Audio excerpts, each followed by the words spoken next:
வணக்கம் தோழர்களே. இன்னைக்கு இந்த ஐடியா கிளாஸ்ல நம்ம பார்க்க போறது how to approach the interrogative directives.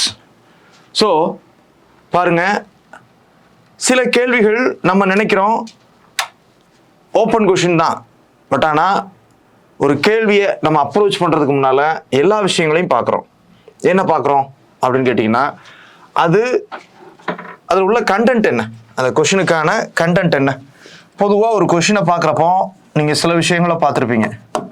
கொஷினை பார்க்குறப்போ என்ன பார்க்குறீங்க, அதை கண்டென்ட் என்ன கண்டென்ட் கொடுக்கணும், அடுத்ததான் அப்ரோச் என்ன அப்ரோச் ஃபாலோ பண்ணணும் அப்படின்னு சொல்லி நீங்கள் பார்க்குறீங்க. சரியா? சரி, இதுதான் டைரக்டிவ்ஸ் அப்படின்னு சொல்லி சொல்கிறோம். இப்போ பாருங்க, கண்டென்ட் நமக்கு தெரியும், ஆனால் கேள்வியுடைய தன்மைக்கு தகுந்தாற்போல் அந்த கேள்வியில் என்ன டிமாண்ட் இருக்கு, அந்த கேள்வியில் என்ன தேவை இருக்கு, அவங்க என்ன வியூவில் ஆன்சர் எதிர்பார்க்குறாங்க, அந்த தேவைக்கு தகுந்தாற் போல நீங்கள் என்ன பண்ணணும், அப்ரோச் பண்ணணும். சரியா? சில கேள்விகள் வித்தியாசமாக இருக்கும். குறிப்பாக அந்த பாருங்க, கமெண்ட் அப்படின்ட்டு இருக்கும், உங்களுடைய கருத்தை கேட்குறாங்க. அடுத்ததா அனலைஸ், ஆராய சொல்கிறாங்க. அனலைஸ், ஆராய சொல்கிறாங்க. டிஸ்கஸ், விவாதிக்க சொல்கிறாங்க. ஜஸ்டிஃபை, என்ன பண்ண சொல்றாங்க, நியாயப்படுத்த சொல்றாங்க. ஆதரவு வாதங்களை சொல்லி நியாயப்படுத்த சொல்றாங்க. எக்ஸாமின், தேர்க அப்படின்னு சொல்லி சொல்றாங்க. இதை போன்ற இன்டரகேட்டிவ், சில தீவிர விசாரிக்கும் தன்மையுடைய சில கேள்விகள் இருக்கு. அந்த கேள்விகளை நீங்க நார்மலான அப்ரோச்ல போகக்கூடாது. நார்மலான அப்ரோச்சை போகக்கூடாது. சில நுணுக்கமான அப்ரோச்சை நீங்க கடைபிடிக்கணும். உதாரணத்துக்கு பாருங்க, 360 டிகிரி அப்ரோச் அப்படி சொல்லி சொல்றோம். 360 டிகிரி அப்ரோச். சப்போஸ் ஒரு இதை பற்றி உங்களுடைய கருத்தை கேட்குறாங்கன்னா அதற்கான அப்ரோச்சை தான் நீங்கள் ஃபாலோ பண்ணணும். சரியா? அனலைஸ் பண்ண சொல்கிறாங்கன்னா அதற்கான அப்ரோச்சை தான் நீங்கள் என்ன பண்ணணும், ஃபாலோ பண்ணணும். அப்போ அதை பற்றி அதை நியாயப்படுத்த சொல்கிறாங்க ஒரு விஷயத்தை அப்படின்னா அதற்கான அப்ரோச் தான் நீங்கள் ஃபாலோ பண்ணணும். அப்போ அது என்ன அப்ரோச் அவங்க எதிர்பார்க்குறாங்களோ, அவர்களுடைய தேவை என்னவோ, ஒரு கேள்வி இருக்கு அப்படின்னா அந்த கேள்வியினுடைய தேவையை அறிங்க. ஃபர்ஸ்ட் டிமாண்டை தெரிஞ்சுக்கங்க. கண்டென்ட்டை கொடுக்கணும், ரைட்டு தான், ஆனால் கண்டென்ட்டுக்கு ஏற்ற வகையில் அந்த அவங்க கேள்வியில் உள்ள தேவைக்கு ஏற்ற வகையில் என்ன டிமாண்ட், அவங்களுடைய எக்ஸ்பெக்டேஷன் என்ன, அவங்களுடைய தேவை என்ன என்பதை அறிந்து அதற்கேற்ற வகையில் நீங்கள் அப்ரோச் கொடுக்கணும். ஒவ்வொன்றுக்கும் ஒரு விதமான அப்ரோச். இது சில அடிப்படை புரிதல்கள் இருந்தாலே போதும். சரிங்களா? அடிப்படை புரிதல் இருந்தாலே போதும். அப்போ என்ன அப்ரோச்சை நம்ம கொடுக்கணும் அப்படின்றத நம்ம பார்க்குறோம். இப்போ கமெண்ட்னா என்ன அப்ரோச்சை ஃபாலோ பண்ணணும், அனலைஸ்னா என்ன அப்ரோச், டிஸ்கஸ்னா என்ன அப்ரோச், ஜஸ்டிஃபிகேஷனா என்ன அப்ரோச், எக்ஸாமின்னா என்ன அப்ரோச், இதைத்தான் நம்ம இந்த செஷனில் பார்க்க போகிறோம். சிம்பிளாக நீங்கள் பைலிங்குவலில் தமிழோ ஆங்கிலமோ ஒரு கண்டென்ட்டு இப்படி கமெண்ட்னு கொடுத்தா கூடுதலாக என்ன சப்ஹெட்டிங்ஸை நம்ம ஆட் பண்ணி என்ன கான்டெக்ட்ஸில் அவங்களுடைய டிமாண்டுக்கு ஏற்ப நம்மளுடைய கொஷினை அப்ரோச் பண்ணணும் அப்படின்ற புரிதல் இருந்தால் மட்டும் போதும். சரிங்களா? இது கேள்வியுடைய தன்மையை பொறுத்து மாறுபடும். நிறைய நீங்கள் ப்ராக்டிஸ் பண்ண தான் என்ன வரும், இது உங்களுக்கு தெளிவாவீங்க. சரியா? கமெண்ட், அனலைஸ், டிஸ்கஸ், எக்ஸாமின் உள்ளிட்ட பல்வேறு டைப் இருக்கு. அப்போ ஜஸ்ட் பாருங்க, ஒரு கேள்வி இருக்குன்னா கேள்வியை ஃபர்ஸ்ட் நம்ம என்ன பார்க்குறோம், ஒரு கொஷினை பார்க்குறோம், ஒரு கொஷினை உடைக்கிறோம், அது டைரக்டிவா இன்டைரக்டிவான்னு பார்க்குறோம், கான்செப்சுவலா ஃபேக்சுவலான்னு பார்க்குறோம், பைலிங்குவலை ரீட் பண்ணுறோம், கொஷினுடைய டிமாண்ட் என்ன இதில் கேட்குறாங்க அப்படின்றத அண்டர்ஸ்டாண்ட் பண்ணுறோம். இந்த டிமாண்டுக்கு ஏற்ற வகையில் நம்ம ப்ரெசன்டேஷனில் டெம்ப்ளேட் போட்டு அப்ரோச்சை கடைபிடிக்க போகிறோம். சரியா? அவ்வளோதான் விஷயம். ஸோ பாருங்க, 360 டிகிரி அப்ரோச்சும் உங்களுக்கு தேவையான ஒன்று தான் எப்போவுமே. ஸோ இங்கே என்ன கேட்குறாங்க பாருங்க, how to approach interrogative directives. What does question mean, அதாவது இந்த டைரக்ஷன் ஒவ்வொரு கொஸ்டினும் என்ன மீன் பண்ணுது, ஹவு டு அப்ரோச், அவங்களுடைய டிமாண்ட் என்ன, மீனிங்கை புரிஞ்சுக்கிட்டு அவங்க என்ன தேவை, அவங்க ஆன்சரில் அவங்க என்ன எதிர்பார்ப்புகள் வச்சுருக்காங்க, அதற்கேற்ற வகையில் நம்ம ப்ரெசென்ட் பண்ணணும். வெவ்வேறு டைப் ஆஃப் கொஸ்டின்ஸ் இருக்குது. இதில் ஃபர்ஸ்ட் டைப்பாக நம்ம பார்க்க போகிறது என்ன அப்படின்னு கேட்டிங்கன்னா, கமெண்ட். கருத்துரைக்க அப்படின்னு சொல்லி கேட்பாங்க. கருத்துரைக்கன்னா என்ன அர்த்தம், உங்களுடைய கருத்தை தெரிவிக்க அப்படின்னு சொல்லி கேட்குறாங்க. கருத்துரைக்க, கருத்துரை, உனது கருத்துரை, கருத்தினை தெரிவிக்க அப்படின்னு சொல்லலாம் மீனிங். அதான் மீனிங், கருத்துரைக்க அப்படின்னு சொல்லி கேட்பாங்க. உதாரணமா போன அட்டம்ப்ட்ல குரூப் 1ல என்ன கேட்டிருக்காங்க பாருங்க, role of working class of Tamil Nadu in the quit India movement was very important. கருத்து தெரிவி அப்படின்னு சொல்லி சொல்றாங்க. அதாவது நம்ம இந்தியாவில் ஆங்கிலேயருக்கு எதிராக 1942ல வெள்ளையனே வெளியேறு இயக்கம் நடந்துச்சு. இப்போ கொஸ்டினை பிரேக் பண்ணுங்க. இதுல தொழிலாளர் வர்க்கம், ஒர்க்கிங் கிளாஸ் எங்க, குறிப்பாக தமிழ்நாட்டு பகுதியில் தொழிலாளர் வர்க்கம் பெரிய அளவுல ரோல் பிளே பண்ணாங்க. அவர்களுடைய பங்கு மிக அதிகமானது. இதை பற்றி உன்னுடைய கருத்தை தெரிவிக்க சொல்றாங்க. உனது கருத்தை தெரிவிக்க அப்படி சொல்றாங்க. கொஸ்டின் பாருங்க. அப்போ கொஸ்டின் பார்த்தோன்னு என்ன பண்ண சொல்றேன் நான், கொஸ்டினை பிரேக் இன்டு தி பாயிண்ட்ஸாக உடைங்க, பிரேக் இன்டு வேர்ட்ஸாக உடைங்க. ரோல் கேட்குறாங்க. பங்கு யாரோட ரோல்? ஒர்க்கிங் கிளாஸோடைய ரோல், அதாவது தொழிலாளர் வர்க்கத்துடைய ரோல் எங்க? தமிழ்நாட்டு பகுதியில். சரியா? எந்த இதுல அப்படின்னு பாக்குறப்போ வெள்ளையனே வெளியேறு இயக்கம் என்று சொல்லக்கூடிய குவிட் இந்தியா மூவ்மெண்ட்ல அதுல ரொம்ப முக்கியமான பங்கு வச்சாங்க அப்படின்றத அதை பத்தியே உங்க கருத்தை சொல்றாங்க. சரியா? இதுதான் கொஸ்டின். கருத்துரைக்க அப்படி சொல்றாங்க. அப்போ பாருங்க, இதை புரிஞ்சுக்கணும். ஃபர்ஸ்ட் விஷயம், choose your position on the topic issue. அப்போ இதுல உண்மையிலே அவங்க வெரி இம்பார்ட்டன்ட் ரோல் பிளே பண்ணாங்களா இல்லையா? இது ஒரு டாபிக் தான், இஷ்யூன்னு கூட சொல்ல முடியாது. இப்போ இஷ்யூ அப்படின்னா குழந்தை தொழிலாளர்களை ஒழிக்கிறதுல குடும்பத்தினுடைய பங்கு பெரிய அதிகம். கருத்துரைக்க அப்படின்னா குடும்பத்தோட பங்கு கம்மி தான், சமூகத்தோட பங்கு அதிகம். அப்போ உங்களுக்கு கருத்து முரண்பாடுகள் இருக்கலாம். அப்போ அது இஷ்யூ. இது ஒரு டாபிக். அப்போ குவிட் இந்தியா மூவ்மெண்ட்ல தொழிலாளர்களுடைய பங்களிப்பு தமிழகத்துல மிக அதிகம். இது தொடர்பாக உங்க கருத்துரைக்க சொல்றாங்க. இந்த டாபிக்ல உங்களுடைய பொசிஷன் என்ன? Are you accepting or not? இந்த கருத்தை நீங்க ஏத்துக்கிறீங்களா? சரியா? இந்த கண்டென்ட்டை நீங்க ஏத்துக்கிறீங்களா ஆர் நாட்? ஆமா, ஏத்துக்கிறேன். ரைட். அப்ப என்ன பண்ணணும்? Provide arguments with facts, examples in favour of your opinion. ஆம், நிச்சயமாக தமிழகத்தில் நடந்த வெள்ளையனே வெளியேறு இயக்க போராட்டத்தில் தொழிலாளர்களுடைய பங்களிப்பு மிக முக்கியமானது. இந்த கருத்தை நம்ம ஏத்துக்கிறோம். இதுவே எனது வாதம் அல்லது எனது கருத்துரையாகும் அப்படின்னு சொல்றீங்கன்னா அதற்கு எவிடன்ஸ் வைக்கணுமா, எக்ஸாம்பிள் வைக்கணுமா, சான்றுகள் வைக்கணுமா? ஆமா, நான் கண்டென்ட்டை ஃபர்ஸ்ட் எக்ஸ்பிளைன் பண்றேன். கண்டென்ட்டை சொல்றேன். முதல்ல அது மீனிங்கை புரிஞ்சுக்கிறோம். ஒரு டாப்பிக்கை பார்க்குறோம், கருத்துரைக்க. அப்போ கொஸ்டின் என்ன பண்ணுறோம்? கருத்துரைக்க சொல்கிறாங்க. அந்த டாப்பிக்கு அல்லது அந்த இஷ்யூவில் உங்களுடைய பொசிஷன் என்ன, அதை நீங்கள் அக்செப்ட் பண்ணுறீங்களா இல்லையா? இந்த கருத்துரைக்க இந்த கருத்தினை ஒப்புக்கொள்கிறாயா அல்லது இது தொடர்பாக உனது கருத்தை தெரிவிக்கவும் அப்படின்னு சொல்கிறாங்கன்னா இதை நீங்கள் ஏற்றுக்கிறீங்களா இல்லையா? அந்த புரிதல் வேணும் இல்லையா? ரைட்டு, ஏற்றுக்கிறீங்கன்னா அதற்கு ஆதரவான வாதங்களை வைக்கணும். ஆமாம், வெள்ளையனே வெளியேறு இயக்கத்தில் தமிழ்நாட்டில் தொழிலாளர் இயக்கங்களுடைய பங்கு கணிசமானது. மக்களை திரட்டினது தொழிலாளர் இயக்கங்கள் தான். உதாரணமாக பக்கிங்காம் கர்நாடிக் தொழிலாளர்கள், ஆலை தொழிலாளர்கள், சென்னை துறைமுக பொறுப்பு கழக தொழிலாளர்கள், டிராம்வே தொழிலாளர்கள், பல்வேறு வகையான உழைக்கும் வர்க்க தொழிலாளர்கள் தான் இதுல ஈடுபட்டாங்க. தொழிற்சங்கங்கள் இந்த போராட்டத்தில் மக்களை திரட்டினாங்க. தொழிற்சங்கங்கள் தான் இந்த விஷயங்கள்ல அந்த குவிட் இந்தியா மூவ்மெண்ட்ல போராட்டத்தை கடைபிடிச்சாங்க, வேலை நிறுத்தத்தில் ஈடுபட்டாங்க. தொழிலாளர் இயக்க தலைவர்கள், முக்கியஸ்தர்கள், முக்கியமானோர் நிறைய பேர் இருந்தாங்க. கல்யாண சுந்தரனார், திருவி கல்யாண சுந்தரனார், சேலம் வரதராஜ முதலியார் உள்ளிட்டோர் இதுல ரொம்ப முக்கிய பங்கு வச்சாங்க அப்படி சொல்லணும். அப்போ இதெல்லாம் என்னது? அதற்கு ஆதரவான வாதங்கள். நிறைய துப்பாக்கிச்சூடுல தொழிலாளர்கள் தான் பலியானாங்க.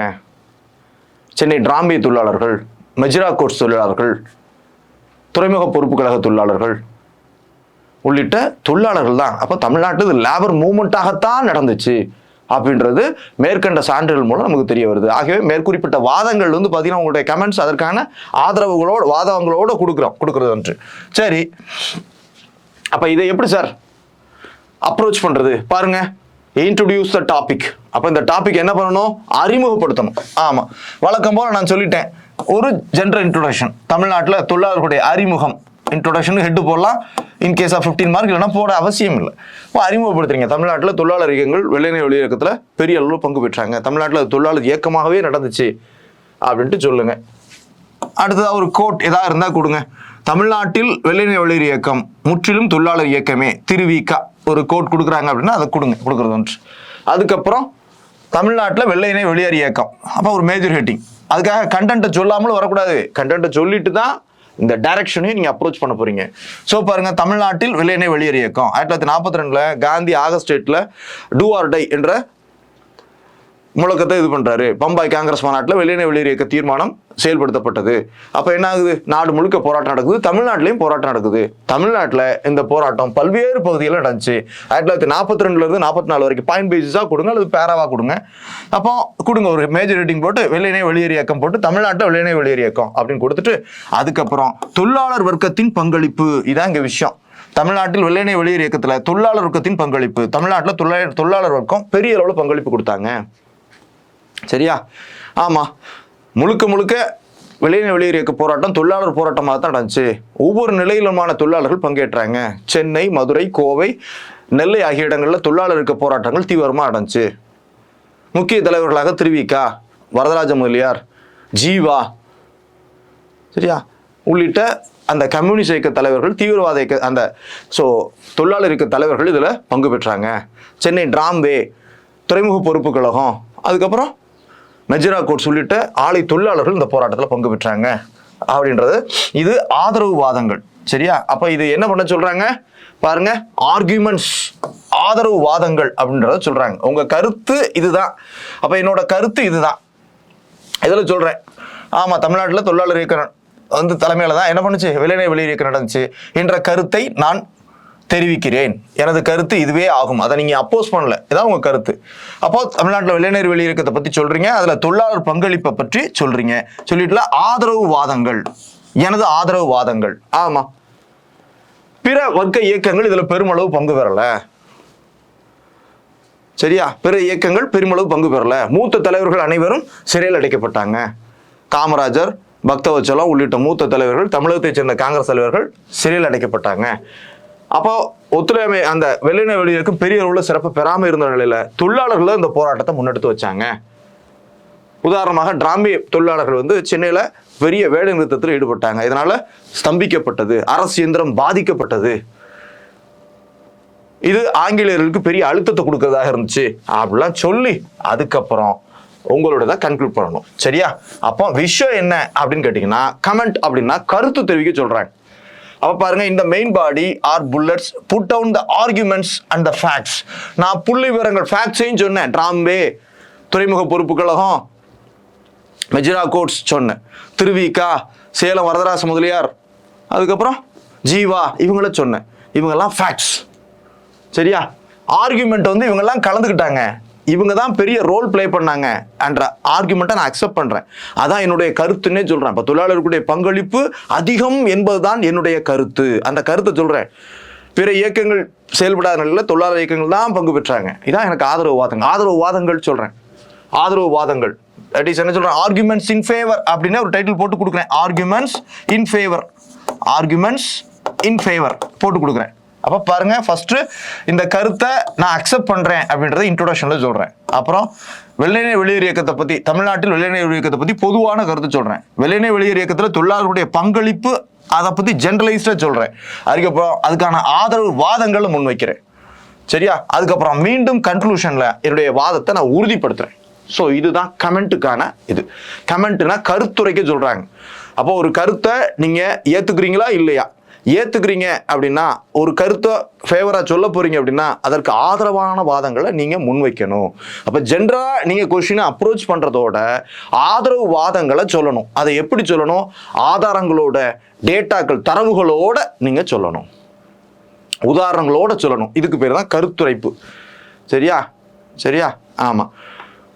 உதாரணமா சொல்றீங்க, இந்திய விடுதலை போராட்டத்துல காந்தியுடைய பங்களிப்பு தான் மிக முக்கியமானது அப்படின்னு வச்சுக்கோங்க. அப்போ காந்தியுடைய ஆதரவு வாதங்களை சொல்லணும். அவர் இல்லைன்னா விடுதலை வாங்கியிருக்க மாட்டோம், அவர் இல்லைன்னா இந்த இது நடந்திருக்காது, அவர் இருக்க போய் தான் மக்களை திரட்ட முடிஞ்சது, அவர் இருக்க போய் தான் அமைதி வழியில் பெற முடிஞ்சது, அவர் இருக்க போய் தான். அப்போ இது ஆதரவு வாதங்கள். சரியா? அதை உதாரணங்களோட சொல்லணும். அஹிம்சை போராட்டத்தில் அவர் ஈடுபட்டார். ஒத்துழையாமை இயக்கம் அடிப்படையில் மாஸ் மக்களை திரட்டுறாரு. சட்டமறுப்பு இயக்கத்தில் ஆங்கிலேயருக்கு ஒரு பெரிய த்ரெட்டனிங்கை கொடுக்காரு. Quit India மூவ்மெண்ட்ல ஆங்கிலேயருக்கு. ஆமா, இப்படி அந்த ஆதரவு கருத்துக்களை நீங்கள் சொல்ல வேண்டும். உங்களுடைய ஆஸ்பெக்ட்ல சொல்லணும். ஏன்னா நான் கருதுகிறேன் அப்படின்னு கூட சொல்லலாம். இதான் கருத்துரைக்க. ஆனால் அதற்கு உதாரணங்கள், ஃபேக்ட்ஸ், சம்பவங்கள், நிகழ்வுகள், தரவுகளோடு நீங்கள் ஆதாரத்தை கொடுக்கணும். இவ்வளோதான் விஷயம். இதை உங்களுடைய கருத்தாக சொல்லணும். முதல்ல அந்த கருத்தை நீங்கள் அக்செப்ட் பண்ணுறீங்களா இல்லையான்றதையும் சொல்லணும். சரியா? அப்போ பாருங்க, இதே இது சப்போஸ் கிரிட்டிக்கலி கமெண்ட் அப்படின்னு சொல்லி கேட்குறாங்க, தீவிரமாக கருத்துரைக்க அப்படின்னு சொல்றாங்க. தீவிரமாக கருத்துரைக்க, கிரிட்டிக்கலி தீவிர கருத்துரைக்க அப்படின்னா mention both sides of the argument with example. இரண்டு தரப்பையும் சொல்லணும். ஆதரவு வாதங்களை வைக்கணும், எதிர்வாதங்களை வைக்கணும். எதிர்வாதங்கள் என்ன? தொழிலாளர்கள் பங்களிப்பு கணிசமானது தான், ஆனால் தொழிலாளர்கள் மட்டுமே வெள்ளையனே வெளியேற்ற தேக்கத்தை நடத்தினதாக சொல்ல முடியாது. சாதாரண பொதுமக்களும் பங்கு பெற்றாங்க சொல்லலாமா? சொல்லலாம். பிற அமைப்புகளும் இந்த போராட்டத்தில் பங்கு பெற்றாங்க. தொழிலாளர் இயக்கங்களை தவிர பழங்குடியின மக்கள் ஈடுபட்டாங்க சொல்லலாமா? வெகுஜன மக்கள் ஈடுபட்டாங்க, கல்வியாளர்கள் ஈடுபட்டாங்க. உதாரணமாக இந்த இதெல்லாம் நடந்துச்சு. அப்போ தொழிலாளர் வர்க்கம் மட்டுமே மிக முக்கிய பங்களிப்பு கொடுத்தாங்க அப்படின்றத நான் ஏற்றுக்க முடியாது. அப்போ இது எதிர்த்தரப்பு வாதம். புரியுதா? அப்போ arguments, so in favour, arguments against அப்படின்ற ரெண்டையும் கொடுக்கணும். எப்படின்னா கிரிட்டிக்கலி கமெண்ட் அப்படின்னு சொல்லி கேட்குறாங்க. To critically comment right the positive arguments and negative arguments. அப்போ பாருங்க, நேர்மறை வாதங்கள், எதிர்மறை வாதங்கள் அப்படின்றத கொடுக்கணும். அப்ப பாருங்க, சிம்பிளா பாருங்க, இது என்ன பண்ண போறோம்? இன்ட்ரோடக்ஷன் கொடுக்க போறோம். இன்ட்ரோடக்ஷன்ல இந்த கருத்தை நீங்க ஏற்கிறீங்களா இல்லையான்றத சொல்ல போறீங்க, அறிமுகம். அதுக்கப்புறம் வெள்ளையனே வெளியேறு இயக்கம், தமிழ்நாட்டில் வெள்ளையனே வெளியேறு இயக்கம், அதை ஒரு மேஜர் ஹெட்டிங்கா சொல்றீங்க, அதை பாயிண்ட் பேசிஸ்ல சொல்றீங்க. அதுக்கப்புறம் வெள்ளையனே வெளியேறு இயக்கத்துல தொழிலாளருடைய பங்களிப்பு அப்படின்றத சொல்றீங்க. இதைத்தான் உங்களுடைய கருத்து வாதமாக சொல்றீங்க. அதை ஜென்ரலா சொல்லிட்டு 1 2 3 4 சொல்லிட்டு நேர்மறை வாதங்கள் அல்லது ஆதரவு வாதங்கள், நேர்மறை வாதங்கள் அதாவது பாசிட்டிவ் ஆர்குமெண்ட்ஸ், நேர்மறை வாதங்கள் அப்படின்ட்டு அதை சொல்றீங்க. சரியா? இன்கேஸ் கிரிட்டிக்கலி கமெண்ட் அந்த கொஸ்டின்ல கேட்டிருக்காங்க அப்படின்னா எதிர்மறை வாதங்களையும் சொல்லணும். எதிர்மறை வாதங்கள், நெகட்டிவ் கமெண்ட்ஸ் அல்லது நெகட்டிவ் ஆர்குமெண்ட்ஸ் அப்படின்றத சொல்றீங்க.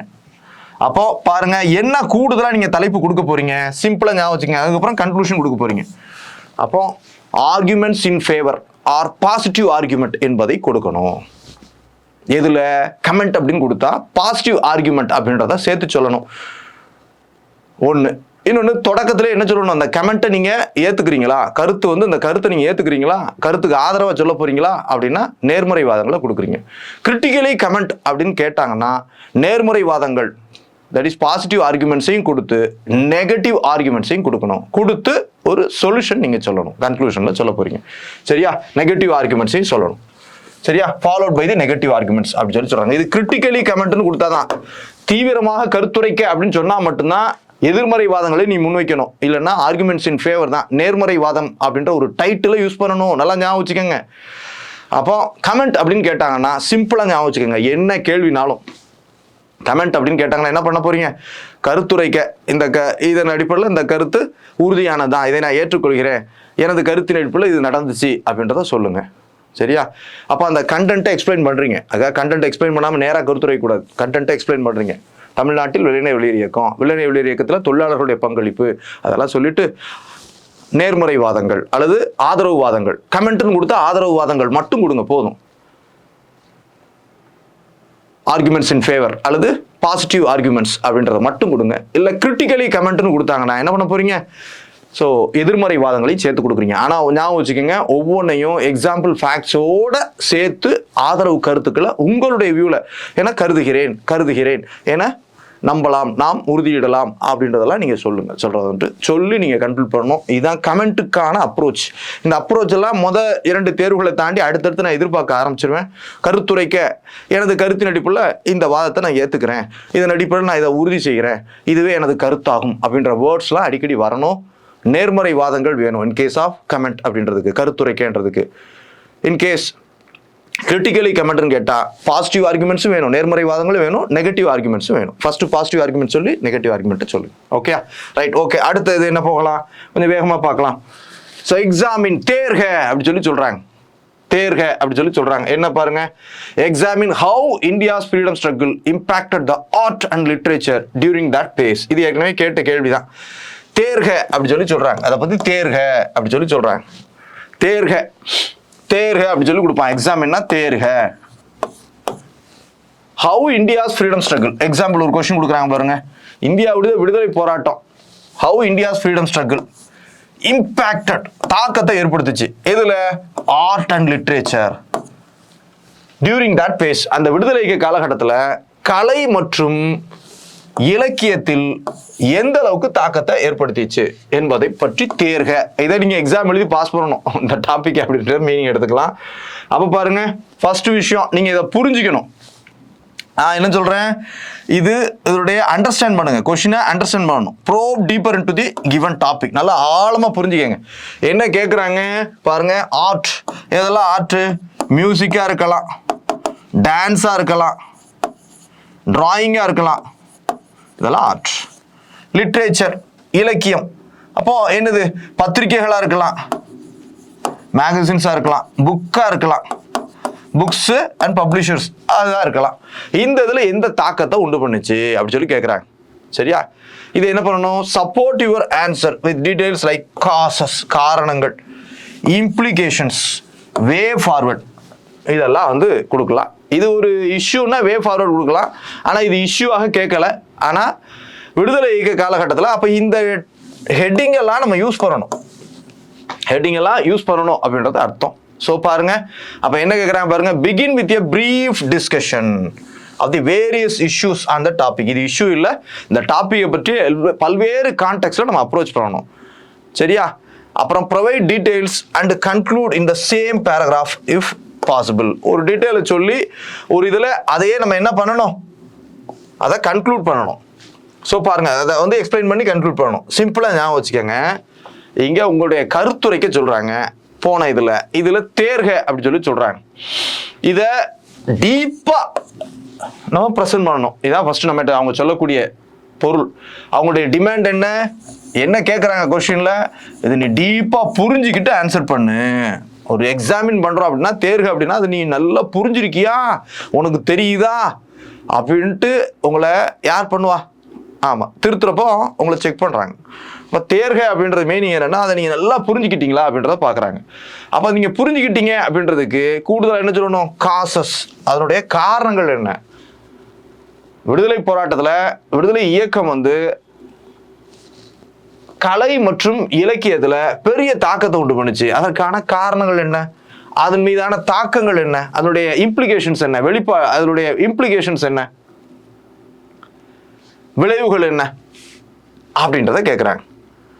அப்ப மேற்கொள்ள வேண்டிய நடவடிக்கைகள்னா ப்ரெசன்ட் டைம்ல சொல்லலாம். அந்த பீரியட்ல வே ஃபார்வர்ட் மேற்கொள்ள வேண்டிய நடவடிக்கைகள் என்ன, நடவடிக்கை எடுக்கணும். அப்ப அந்த பீரியட் நம்ம எடுக்கல முடியாது, முடிஞ்சு போச்சு. முடிந்த காலத்துல உள்ளதை நமக்கு கேட்டிருக்காங்க. அப்போ பிரீஃப் இன் டிஸ்கஷன், சுருக்கமாக அதை பற்றி விவாதிக்கணும். வேரியஸ் இஷ்யூஸ் அந்த டாபிக், அந்த டாபிக்ல உள்ள பல்வேறு விஷயங்களை நம்ம என்ன பண்ணணும், விவாதிக்கணும். அதுக்கப்புறம் provide details and conclude the same in the paragraph if possible. அப்போ சிம்பிளாக பாருங்க, அந்த கொஸ்டின் எப்படி அப்ரோச் பண்ணுறது. நான் ஜென்ரலாக சொன்ன மாதிரி தான். அப்போ ஜென்ரலாக சொன்ன மாதிரி என்ன பண்ணணும், 10 மார்க் கொஸ்டின் இது. அப்போ இன்ட்ரோடக்ஷன் கொடுக்கணும். ஆமாம், இந்திய விடுதலை போராட்ட இயக்கமானது, விடுதலை போராட்டமானது அக்காலத்திய கலைகள் மற்றும் இலக்கியத்தில் பெரும் தாக்கத்தை உண்டு பண்ணிற்று. கலைஞர்களும் இலக்கியவாதிகளும் விடுதலை இயக்கத்துக்கு ஆதரவாக குரல் கொடுத்தார்கள். உதாரணமாக ரவீந்திரநாத் தாகூர் அவருடைய பங்களிப்பு விடுதலை இயக்கத்தில் தாக்கத்தை ஏற்படுத்துவதில் முக்கிய பங்களிப்பை அளித்தது. கொடுக்கலாமா? இன்ட்ரோடக்ஷன் கொடுத்தாச்சா? கொடுத்தாச்சு.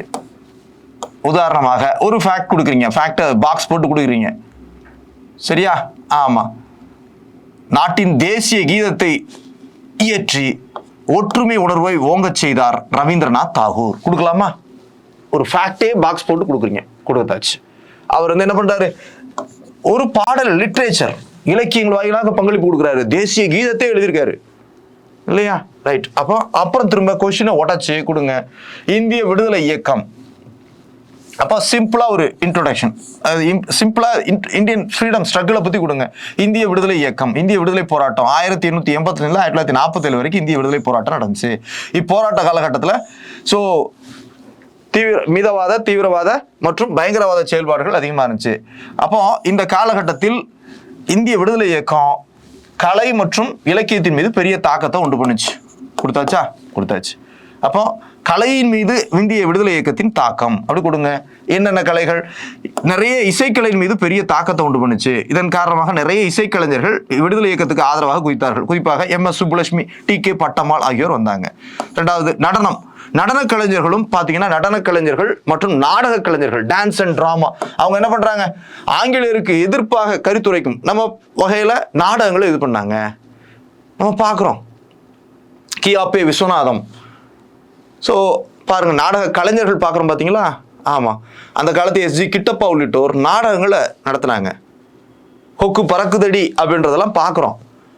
வெள்ளை கொக்கு அப்படின்னு சொல்லிட்டு விமர்சனம் பண்றாங்க. கொக்கு பறந்து போகுது அப்படின்ட்டு ஆங்கிலேயர்களை விமர்சிக்கும் பொருட்டு நாடகங்கள் இயற்றப்பட்டன. அப்ப நாடக கலைஞர்கள் இதுல பங்கு பண்றாங்க. அதுக்கப்புறம் ஓவியக்கலை. ஓவியக்கலை, பாரத மாதா ஓவியம், காந்தியுடைய அந்த ஓவியம் உள்ளிட்ட ஓவியங்கள்.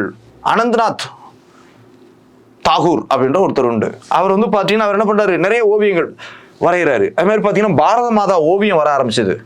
ராட்டை ஓவியம் இந்த காலகட்டத்தில் பிரபலமாக ஆரம்பிச்சது. ராட்டை, கைராட்டை ஓவியம், காந்தியுடைய அந்த உருவ ஓவியம், பாரத மாதா ஓவியம் போன்ற ஓவியங்கள் விடுதலை இயக்கத்தில் பார்த்தீங்கன்னா அந்த விடுதலை இயக்கம் ஏற்படுத்திய தாக்கம் தான் இந்த கலைகளுக்கு காரணம். அதுக்கப்புறம் பாருங்க, இலக்கியத்தில் தாக்கம். விடுதலை போராட்டத்தில் இலக்கியத்தின் தாக்கம் அப்படியே கொடுங்க. ரவீந்திரநாத் தாகூர் எழுதிய பாடல்கள். அதுக்கப்புறம் பாருங்க, பாரதி எழுதிய சுதேச கீதங்கள் ஆகிய இலக்கியம். ஆனந்த மடம் என்ற நூல், அதுதான் வந்து தேசிய பாடலாக எதிரொலிக்குது. நீல் டர்பன் என்ற நாடகம் ஆங்கிலேயருடைய அந்த சுரண்டல் நிலையை வெளிப்படுத்தக்கூடியதாக இருக்கு. இவ்வாறு இலக்கியம் பார்த்தீங்கன்னா பெரிய தாக்கத்தை விடுதலை இயக்கத்தை உண்டு பண்ணுச்சு. அப்போ இதற்கான காரணங்கள் என்ன? ஸோ காரணங்கள் கொடுங்க. இப்போ கூடுதலாக 2 ஹெட்டிங் கொடுக்க சொன்னேன். காரணங்கள், இம்ப்ளிகேஷன்ஸ் கொடுக்க சொன்னேன். காரணங்கள் என்ன? காரணம் என்ன அப்படின்னு கேட்டிங்கன்னா, ஸோ இந்திய விடுதலை இயக்கம் என்பது அனைத்து தரப்பாரையும் உள்ளடக்கியதாக இருந்துச்சு. அப்போ கலைஞர்கள் இவங்க தான் மக்கள்கிட்ட எளிதாக ரீச் ஆகக்கூடியவங்க. கலைஞர்கள், அதே மாதிரி பார்த்தீங்கன்னா பத்திரிகையாளர்கள், இலக்கியவாதிகள், மக்களிடம் கருத்துக்களை எடுத்து சொல்றவங்களாக இருக்காங்க. அவங்க வந்து விடுதலை இயக்கம் அவங்க மீது பெரிய தாக்கத்தை ஏற்படுத்தினதால அந்த இம்ப்ளிகேஷன் காரணமாக தான் என்ன பண்ண ஆரம்பிச்சாங்க? அவங்க விடுதலை இயக்கத்துக்கு தங்களால் ஆன பங்களிப்புல கொடுக்க சொன்னாங்க. அதுக்கப்புறம் தாக்கங்கள், இம்ப்ளிகேஷன்ஸ். தாக்கங்கள் என்ன அப்படின்னா, விடுதலை இயக்கம் வேகமடைய ஆரம்பிச்சது, பொதுமக்களை உள்ள நோக்கி ஈர்த்துச்சு. பத்திரிகைகள் மூலமாகவும், ஆர்ட்ஸ் கலைகள் மூலமாகவும், இலக்கியங்கள் மூலமாகவும் மக்கள் விடுதலை இயக்கத்தை நோக்கி ஈர்க்கப்பட்டாங்க. குறிப்பாக பாரதியாருடைய பாடல்கள் மக்களை விடுதலை உணர்வை தூண்டுச்சு. ரவீந்திரநாத் தாகூருடைய படைப்புகள் மக்களை இதை நோக்கி ஆர்வப்படுத்துச்சு. இசைக்கலைஞர்கள் TK பட்டம்மாள், MS சுப்புலட்சுமி பாடல்கள் வந்து நாடு முழுக்க பரவுது, விடுதலை உத்வேகத்தை தூண்டுச்சு அப்படின்றது இம்ப்ளிகேஷன்ஸாக கொடுங்க. சரியா? வே ஃபார்வர்ட் இங்க இல்ல, வேற ஏதாவது ஒரு விஷயத்த கேட்கறாங்க, கரண்ட் பீரியட்ல உள்ளதை கேட்கறாங்கன்னா மேற்கொள்ள வேண்டிய நடவடிக்கைகள் நம்ம கொடுக்கலாம். அப்ப கூடுதலா என்ன கொடுக்கலாம்? காசஸ் இங்கே கூட கொடுக்கலாம்.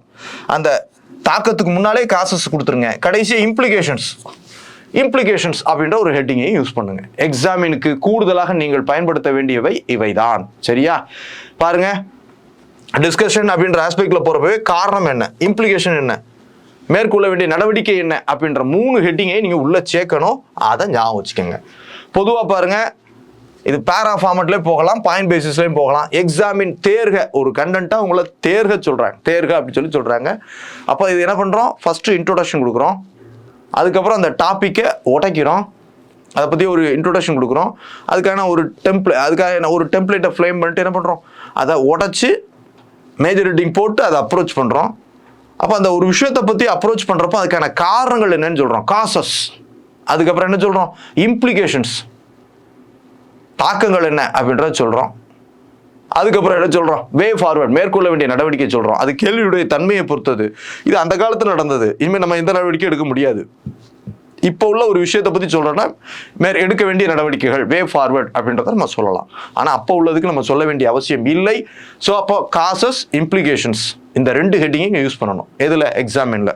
நம்ம ஃபர்ஸ்ட் இதில் என்ன பார்த்தோம்? கருத்துரைக்கு பார்த்தோம். கருத்துரைக்குன்னா ஆதரவு வாதங்கள், எதிர்மறை வாதங்கள், இந்த 2ஐயும் கொடுக்கணும். Positive arguments, negative arguments. Critically comment அப்படின்னா, கமெண்ட்னா நேர்மறை வாதங்களை மட்டும் கொடுக்கணும். ஆனால் ஒவ்வொன்றுக்கும் உங்களுடைய ஆஸ்பெக்ட்ல இவ்வாறு எனது கருத்தை தெரிவித்துக் கொள்கிறேன் அப்படின்ற ஆஸ்பெக்ட்ல கொடுக்கணும். எக்ஸாம்பிள் ஃபேக்ட்ஸோட சொல்லணும் கமெண்ட்டுக்கு. இங்க எக்ஸாமினுக்கு என்ன சொல்லணும்? டீடைல்டு அப்ரோச் பண்றீங்க, அதுக்கான காசஸ், காரணங்களை சொல்றீங்க. இம்ப்ளிகேஷன்ஸ், விளைவுகள், தாக்கங்களை சொல்றீங்க. அடுத்ததா வே ஃபார்வர்ட், மேற்கொள்ள வேண்டிய நடவடிக்கைகள் அப்படின்ற 3 சப்ஹெட்டிங்கை சேர்த்துக்கிறீங்க. அப்ரோச் இப்படி பண்றீங்க. சரியா? அடுத்து வாங்க. அப்ப இதை சேர்க்கணும். இந்த ஹெட்டிங்லாம் பாருங்க. எக்ஸாமின்னா இந்த 3 ஞாபகம் வச்சுக்கோங்க. அடுத்ததா வாங்க, கிரிட்டிக்கலி எக்ஸாமின். தீவிரமாக தேர்க அப்படின்னு சொல்லி கேட்குறாங்க. தீவிரமாக தேர்க அப்படின்னு சொல்லி சொல்றாங்க. அப்படின்னா கூடுதலாக என்ன பண்ணணும் பாருங்க, சிமிலர் டு தி அபோவ் ஏற்கனவே சொன்னதோட ஸ்ட்ரெங்க்ஸ் அண்ட் வீக்னஸ் ரெண்டையும் சேர்க்கணும், கூடுதலாக சேர்க்கணும். அப்போ ஞாபகம் வச்சுக்கோங்க, எக்ஸாமின்னு கேட்டால் நீங்கள் கூடுதலாக என்ன சேர்க்குறீங்க, காசஸ், ஒரு விஷயத்துக்கான காரணங்கள் என்னன்னு சொல்லிட்டு அதுக்கப்புறம் இம்ப்ளிகேஷன் சொன்னீங்க. எக்ஸாமின் அப்படின்னா இம்ப்ளிகேஷன்ஸ் அப்படின்றத சொன்னீங்க, அதனுடைய தாக்கங்கள் சொன்னீங்க. மேற்கொள்ள வேண்டிய நடவடிக்கைகள், பழங்காலம் அப்படின்னா தேவையில்லை, நிகழ்காலத்தில் ஒரு விஷயத்தை பற்றி கேட்குறாங்கன்னா வே ஃபார்வர்ட் அப்படின்றதையும் கொடுக்குறீங்க. சரியா? ஆனால் கிரிட்டிக்கலி கமெண்ட் அப்படின்னு கேட்குறப்போ கூடுதலாக நீங்கள் 2 விஷயத்த சேர்க்கணும். என்ன சேர்க்கணும்? ஸ்ட்ரெங்க்ஸ், அதனுடைய பலம் என்ன, வீக்னஸ், அதனுடைய பலவீனம் என்ன அப்படின்றத சொல்றாங்க. இதை சொல்லிட்டு அடுத்து பலவீனம் சொன்னா அதுக்கான சொல்யூஷன் சொல்லணும், அதான் வே ஃபார்வர்ட். அப்போ காசஸ் சொல்லணும், இம்ப்ளிகேஷன் சொல்லணும், ஸ்ட்ரெங்க் சொல்லணும், வீக்னஸ் சொல்லணும், வே ஃபார்வர்ட் சொல்லணும். காரணங்கள், அதனுடைய விளைவுகள், அதன் பலங்கள், அதன் பலவீனங்கள், மேற்கொள்ள வேண்டிய நடவடிக்கைகள், இப்படி சொல்லணும். இந்த அப்ரோச்சில் போகணும். எதுக்கு? கிரிட்டிக்கலி எக்ஸாமின் அப்படின்னா கூடுதலாக போகணும். ஃபார் எக்ஸாம்பிள் இந்த கொஸ்டின் பாருங்க, கிரிட்டிக்கலி எக்ஸாமின், தீவிரமாக தேர்க. எதை தேர சொல்றாங்க? British policies. எதன் மீதான British policies? Indian handicraft industries, இந்திய கைவினை பொருள் அந்த தொழிலகங்கள் மீதான பிரிட்டிஷாருடைய கொள்கைகளை தீவிரமாக தேர்க அப்படின்னு சொல்றாங்க. இந்த கொள்கைகளை பத்தி தான் சொல்றாங்க. அந்த கொள்கைகள், அதனுடைய பலம் என்ன, அதனுடைய பலவீனம் என்ன அப்படின்றத நம்ம சொல்றோம். பாருங்க, பொதுவாக அந்த மாதிரி கொஸ்டின் என்ன பண்ண சொல்றாங்க, go into details along with the causes, காரணங்கள். அதே தான் நான் சொன்னேன்னா, காசஸ் வந்தாச்சு. ஸ்ட்ரெங்க்ஸ், இம்ப்ளிகேஷன்ஸ் சொல்லலாம். இம்ப்ளிகேஷன் சொல்லிட்டு என்ன கொடுக்கணும்? ஸ்ட்ரெங்த்தை சொல்லணும், வீக்னஸை சொல்லணும். மென்ஷன் த கான்சிக்வன்சஸ், அதான் இம்ப்ளிகேஷன்ஸ். கான்சிக்வன்சஸ்னு சொல்லலாம், அது இம்ப்ளிகேஷன்ஸ், அதனுடைய விளைவுகள் என்ன அதையும் சொல்றோம். அண்ட் ஆக்ஷன் டேக்கன், இதான் வே ஃபார்வர்ட். ஆக்ஷன் டேக்கன்னா இதான் வே ஃபார்வர்ட், மேற்கொள்ள வேண்டிய நடவடிக்கைகள், அதான் action taken at the end அப்படின்றத சொல்றாங்க. அப்ப பாருங்க, கூடுதலா என்ன சேர்க்கணும்? ஸ்ட்ரெங்க் சேர்க்கணும், வீக்னஸும் சேர்க்கணும். அப்ப பாருங்க, இப்போ கொஸ்டின் என்னது? பிரிட்டிஷாருடைய ஹேண்டிகிராஃப்ட் பாலிசிஸ் டுவர்ட்ஸ் ஹேண்டிகிராஃப்ட்ஸ். அப்போ பிரிட்டிஷார் பின்பற்றிய ஒரு ஜெனரல் இன்ட்ரோடக்ஷன், அந்த கைவினை பொருட்கள் மீதான கொள்கை பெரிய அளவில் பாதிப்பை உண்டு பண்ணுச்சு. இந்திய கைவினை கலைஞர்கள் இதனால ஆங்கிலேயருடைய இந்த கொள்கையால பெருமளவு பாதிக்கப்பட்டாங்க அப்படின்றத சொல்றீங்க.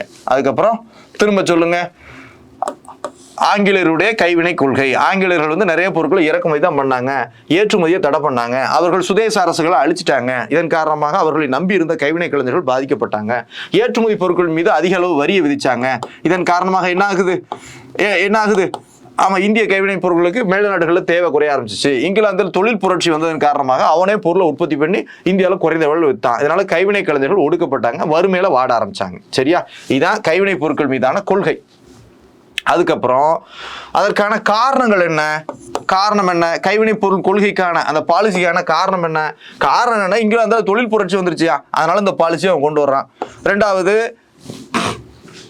ரெண்டாவது என்ன ஆகுது? அவன் ஏற்றுமதி வரியை விதிக்க ஆரம்பிச்சான். காரணம் அதுக்கான என்னது? அதன் மூலம் அவனுக்கு லாபம் கிடைச்சது. காரணங்களை சொல்லியாச்சு. தாக்கங்கள், இம்ப்ளிகேஷன்ஸ் என்ன அப்படின்னு பாக்குறப்போ அதன் விளைவுகள் என்ன ஆகுது? கைவினை கலைஞர்கள் வறுமையில வாட ஆரம்பிச்சாங்க.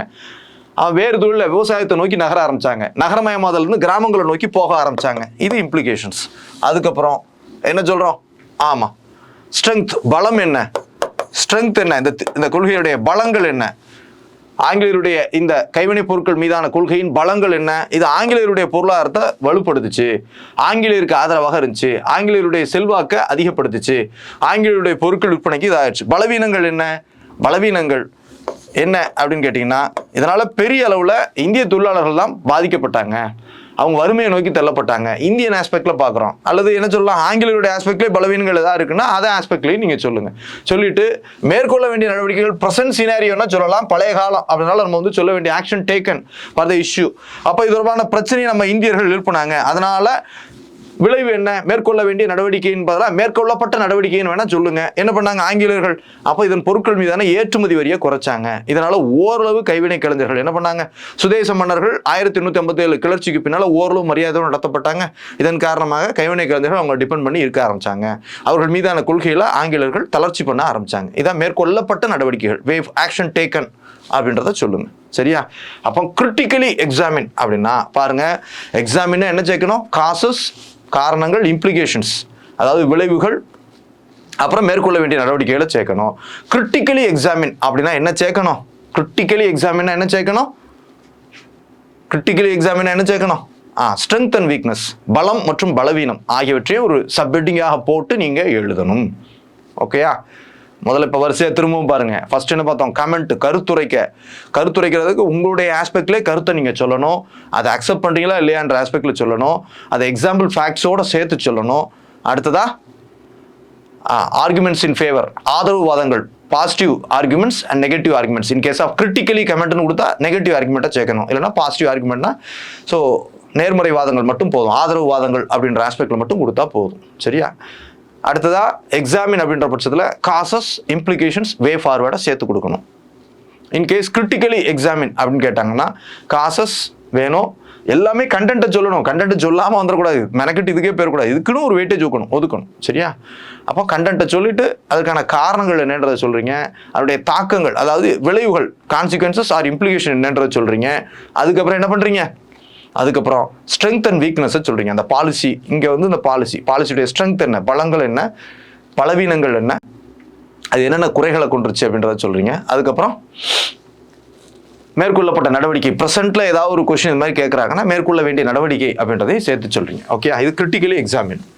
அடுத்து வாங்க, டிஸ்கஸ், விவாதிக்க அப்படின்னு சொல்லி கேட்குறாங்க. என்ன கொஸ்டின் பாருங்க, விவாதிக்க, டிஸ்கஸ் தமிழ்ல என்ன சொல்லுவாங்க? விவாதிக்க, இப்பொருள் தொடர்பாக விவாதிக்க அப்படின்னு சொல்லி கேட்குறாங்க. அது ஏற்கனவே எல்லாமே குரூப் 1ல கேட்டதுங்க, 2019 குரூப் 1ல கேட்டது. பாருங்க, டிஸ்கஸ், விவாதிக்க சொல்றாங்க. இதை வேரியஸ் மூமெண்ட்ஸ், காந்தியால ஸ்டார்ட் செய்யப்பட்ட various movements to draw the participation of mass into national movement. பொதுமக்களை தேசிய இயக்கத்தில் ஈர்ப்பதற்காக காந்தி பல்வேறு இயக்கங்களை துவங்கி நடத்தினார். அந்த இயக்கங்கள் பற்றி விவாதிக்க சொல்றாங்க. சரியா? ரைட். அப்போ நேரடியா கண்டென்ட்டுக்கு போ. அப்போ பாருங்க, விவாதிக்க சொல்றாங்க. அப்போ அந்த கொஸ்டின்ல ஃபர்ஸ்ட் என்ன பார்க்கணும்? அவங்களுடைய டிமாண்ட் என்ன தேவை எதிர்பார்க்குறாங்க. கொஸ்டினுடைய டிமாண்ட் என்ன, உங்கள்கிட்ட என்ன ஆன்சரை அவங்க என்ன டிமாண்ட் பண்ணி கேட்குறாங்க. அப்போ அதுக்கு நம்ம என்ன அப்ரோச்சை ஃபாலோ பண்ணணும், இப்படிதான் யோசிக்கணும். ஒவ்வொரு இதுலையும் அதுக்கான அப்ரோச் என்ன இருக்கணும் அப்படின்றத பார்க்குறாங்க. ஃபர்ஸ்ட் பாருங்க என்ன சொல்றாங்க, அந்த கொஸ்டினை புரிஞ்சுக்கங்க. கவர் ப்ராட்லி, அதை எல்லாம் ப்ராடா கவர் பண்ணணும். சரியா? Mentioning the strength and weakness and positive and negatives, causes, consequences எல்லாத்தையும் கேட்டாங்க. நீங்க என்ன பார்த்தோம்? கிரிட்டிக்கலி எக்ஸாமில் என்னெல்லாம் பார்த்தோம், அதே இங்கேயும் கொண்டு வர சொல்றாங்க. காரணம் என்ன, அதனுடைய கான்சிக்வன்சஸ் ஆர் இம்ப்ளிகேஷன்ஸ் என்ன, அதனுடைய ஸ்ட்ரென்த் என்ன, வீக்னஸ் என்ன. இந்த ரெண்டுல ஒன்று ஸ்ட்ரென்த் அண்ட் வீக்னஸாக சொல்லலாம், அல்லது பாசிட்டிவ் அண்ட் நெகட்டிவ், நேர்மறைத்தன்மை மற்றும் குறைபாடுகள், அதன் சிறப்புகள் குறைபாடுகள்ன்ற பேர்ல யூஸ் பண்ணுங்க. இது பலம் பலவீனம் தமிழ்ல, இதை போட்டு யூஸ் பண்ணலாம். அல்லது அதனுடைய பாசிட்டிவ்ஸ் அண்ட் நெகட்டிவ்ஸ், நேர்மறைத்தன்மை அல்லது சிறப்புகள் அப்படின்னு போடுங்க. அப்படியே ஓப்பனா கொடுக்காம சிறப்புகள் அப்படின்னு சொல்லி கொடுங்க, குறைபாடுகள் அப்படின்றத சொல்லுங்க. இந்த ரெண்டுல ஏதாவது ஒண்ணு நீங்க யூஸ் பண்ணணும் அப்படின்னு சொல்லி சொல்றாங்க. அப்ப என்ன சொல்றாங்க பாருங்க, ஃபர்ஸ்ட் இன்ட்ரோடியூஸ் பண்ணுங்க, அப்புறம் கண்டென்ட்டை எக்ஸ்பிளைன் பண்ணுங்க, அதுக்கப்புறம் பாசிட்டிவ் அண்ட் நெகட்டிவ் ஆஸ்பெக்ட்ஸ், அதுக்கப்புறம் காரணங்கள், கான்சிக்வன்சஸ் அப்படி சொல்லி சொல்றாங்க. இந்த ஆஸ்பெக்ட்ல சொல்லணும். கூடுதலா டிஸ்கஸ்னா எல்லாத்தையும் கொண்டு வரணுங்க. பாருங்க, அடிஷன் ப்ரொவைட் சொல்யூஷன்ஸ், தீர்வுகள் என்னன்றத சொல்லணும். இது பழைய கதை, அதனால தீர்வுகள் இல்லை, ஆலோசனைகள் உங்களுடைய இதாக இருந்தா சொல்லணும். எக்ஸாம்பிள்ஸ் ஏதாவது இருக்கணும். Conclude with holistic view of the topic, அதை நேர்மறை தன்மையோட நீங்க என்ன பண்ணணும், அதை கன்க்ளூட் பண்ணணும். அப்ப பாருங்க, இதை நான் எப்படி போகிறேன் பாருங்க. காந்தி என்ன பண்றாரு, பொதுமக்களை இந்த நேஷனல் மூவ்மெண்ட்டை நோக்கி அட்ராக்ட் பண்றதுக்காக என்ன பண்ணியிருக்காரு, நிறைய போராட்டங்கள் நடத்தினார். அந்த போராட்டங்களை பற்றியும் பார்க்குறோம். சரி பாருங்க, அப்போ காந்தி இந்திய விடுதலை இயக்கத்தில் ஒரு பெரிய மாறுதலை கொண்டு வந்தார். 1917 47 வரைக்கும் காந்தியின் எரா என்றே அழைக்கக்கூடிய அளவுக்கு அவருடைய தாக்கம் அதிகமாக இருந்துச்சு. அவர் தான் பல்வேறு போராட்டங்களை அகிம்சை முறையில் மக்களை விடுதலை இயக்கத்தை நோக்கி இழுத்தார். அப்போ காந்தியுடைய போராட்டங்கள் அப்படின்னு சொல்லிட்டு முதல்ல ஆரம்பிச்சார் சம்பரான் சத்தியாகிரகா, அப்புறம் கேத்தா சத்தியாகிரகா, அப்புறம் அகமதாபாத் ஆலை தொழிலாளர் போராட்டம், அதுக்கப்புறம் தேசிய அளவிலான போராட்டங்கள், ரவுலட் சத்தியாகிரகம், ஒத்துழையாமை இயக்கம், சரியா, சட்ட மறுப்பு இயக்கம், இதெல்லாம் அவர் நடத்தினார். இந்த போராட்டங்களை பத்தி ஃபர்ஸ்ட் சொல்லுங்க.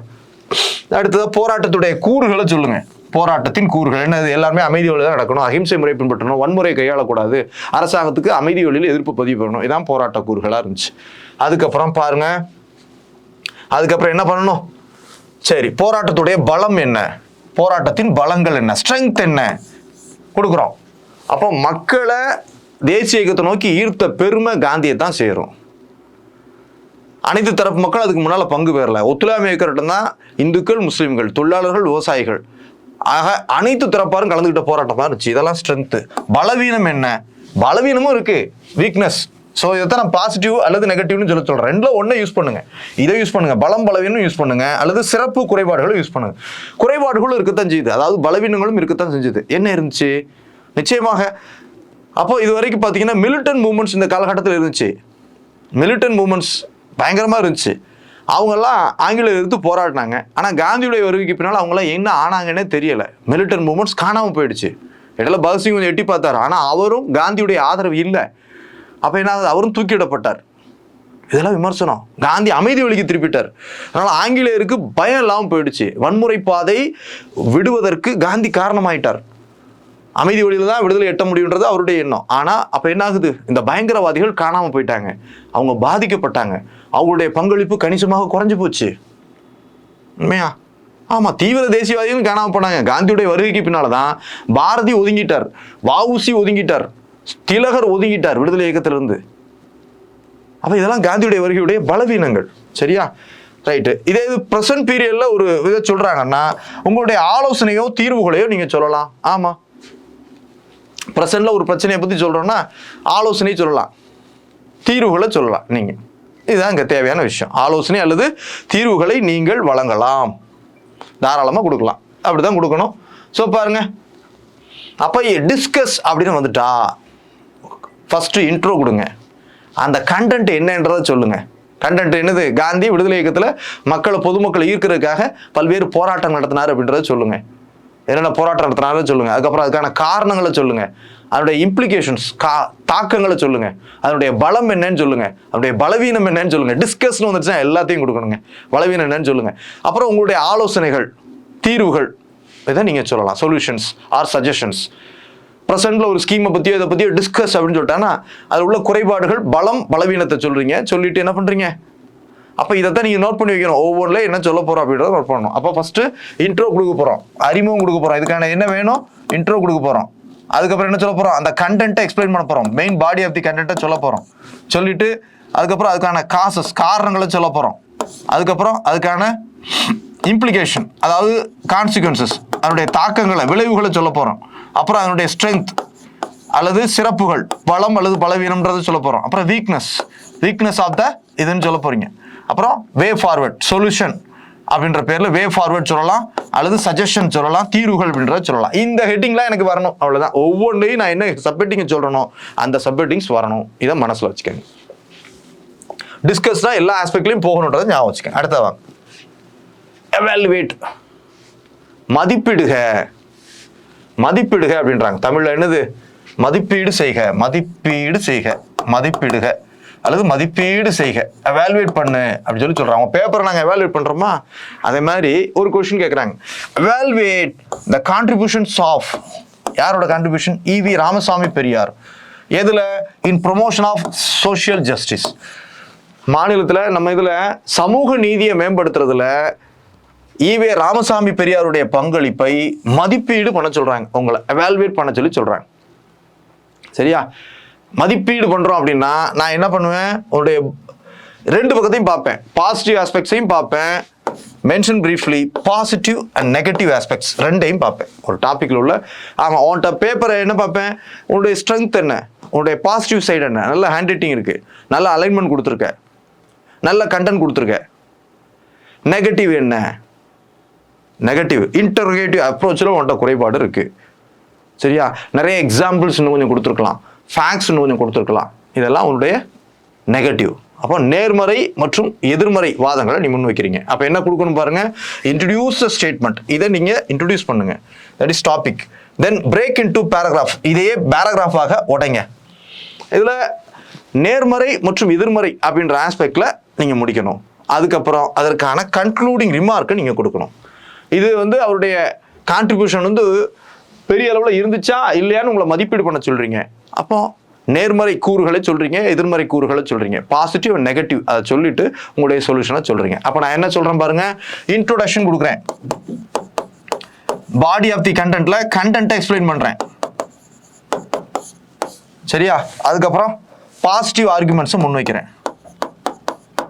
அதில் உள்ள குறைகளையும் சொல்றேன். எதிர்மறை வாதங்கள் நெகட்டிவ் ஆர்குமெண்ட்ஸையும் முன்வைக்கிறேன்.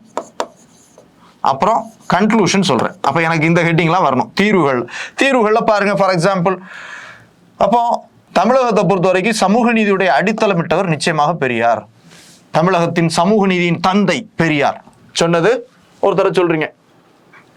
சரியா? யார் சொன்னாங்க அப்படின்ட்டு சொல்றீங்க. சமூக நீதிக்கு அடித்தளமிட்டவர் பெரியார்னு சொல்றீங்க. அதுக்கப்புறம் கண்டென்ட் எக்ஸ்பிளைன் பண்ணுவீங்க.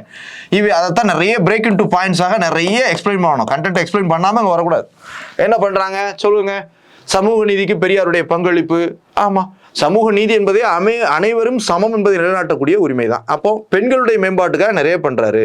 பெண்கள் மேம்பாட்டுக்காக பெரியாருடைய பங்களிப்பு. ஒடுக்கப்பட்ட மக்களுடைய மேம்பாட்டுக்காக பெரியாருடைய பங்களிப்பு. அதுக்கப்புறம் மாற்றுத்திறனாளிகளுக்காக பொதுமக்களுடைய பங்களிப்பு. வர்ணாசிரம கோட்பாட்டுக்கு எதிராக பெரியாருடைய பங்களிப்பு. அப்போ இதெல்லாம் தான் சமூக நீதிக்கான பங்களிப்பு.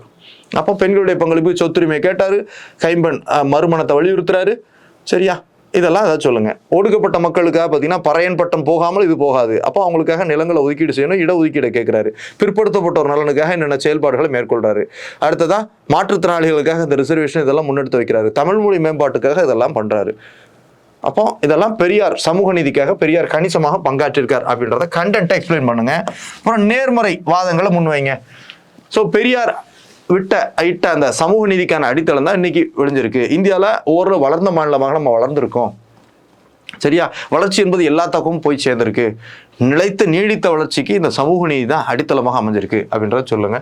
நெகட்டிவ் அப்படின்றத பார்த்தீங்கன்னா பெரியாருடைய இதுல சோசியல் ஜஸ்டிஸ்க்கான அந்த முயற்சிகள்ல நெகட்டிவ் இருக்கு. அப்போ இந்திய விடுதலை இயக்கம் கொஞ்சம் தொய்த்து போனதுக்கு, தமிழக பகுதியில் தொய்த்து போனதுக்கு காரணம் பெரியார் ஒரு காரணம். அப்போ விடுதலை நோக்கிய நகர்வுல காங்கிரஸ் ஈடுபட்டு இருந்த போது இவர் சமூக நீதிக்கான அடித்தளத்தை விட்டுட்டு இருந்தாரு. அப்போ விடுதலை இயக்கத்தை விட்டுட்டு மக்கள் பெரியார் பின்னால போக ஆரம்பிச்சாங்க. இது விடுதலை இயக்கத்துல பெரிய தொய்வை ஏற்படுத்துச்சு. இதெல்லாம் நெகட்டிவ் இருக்கா?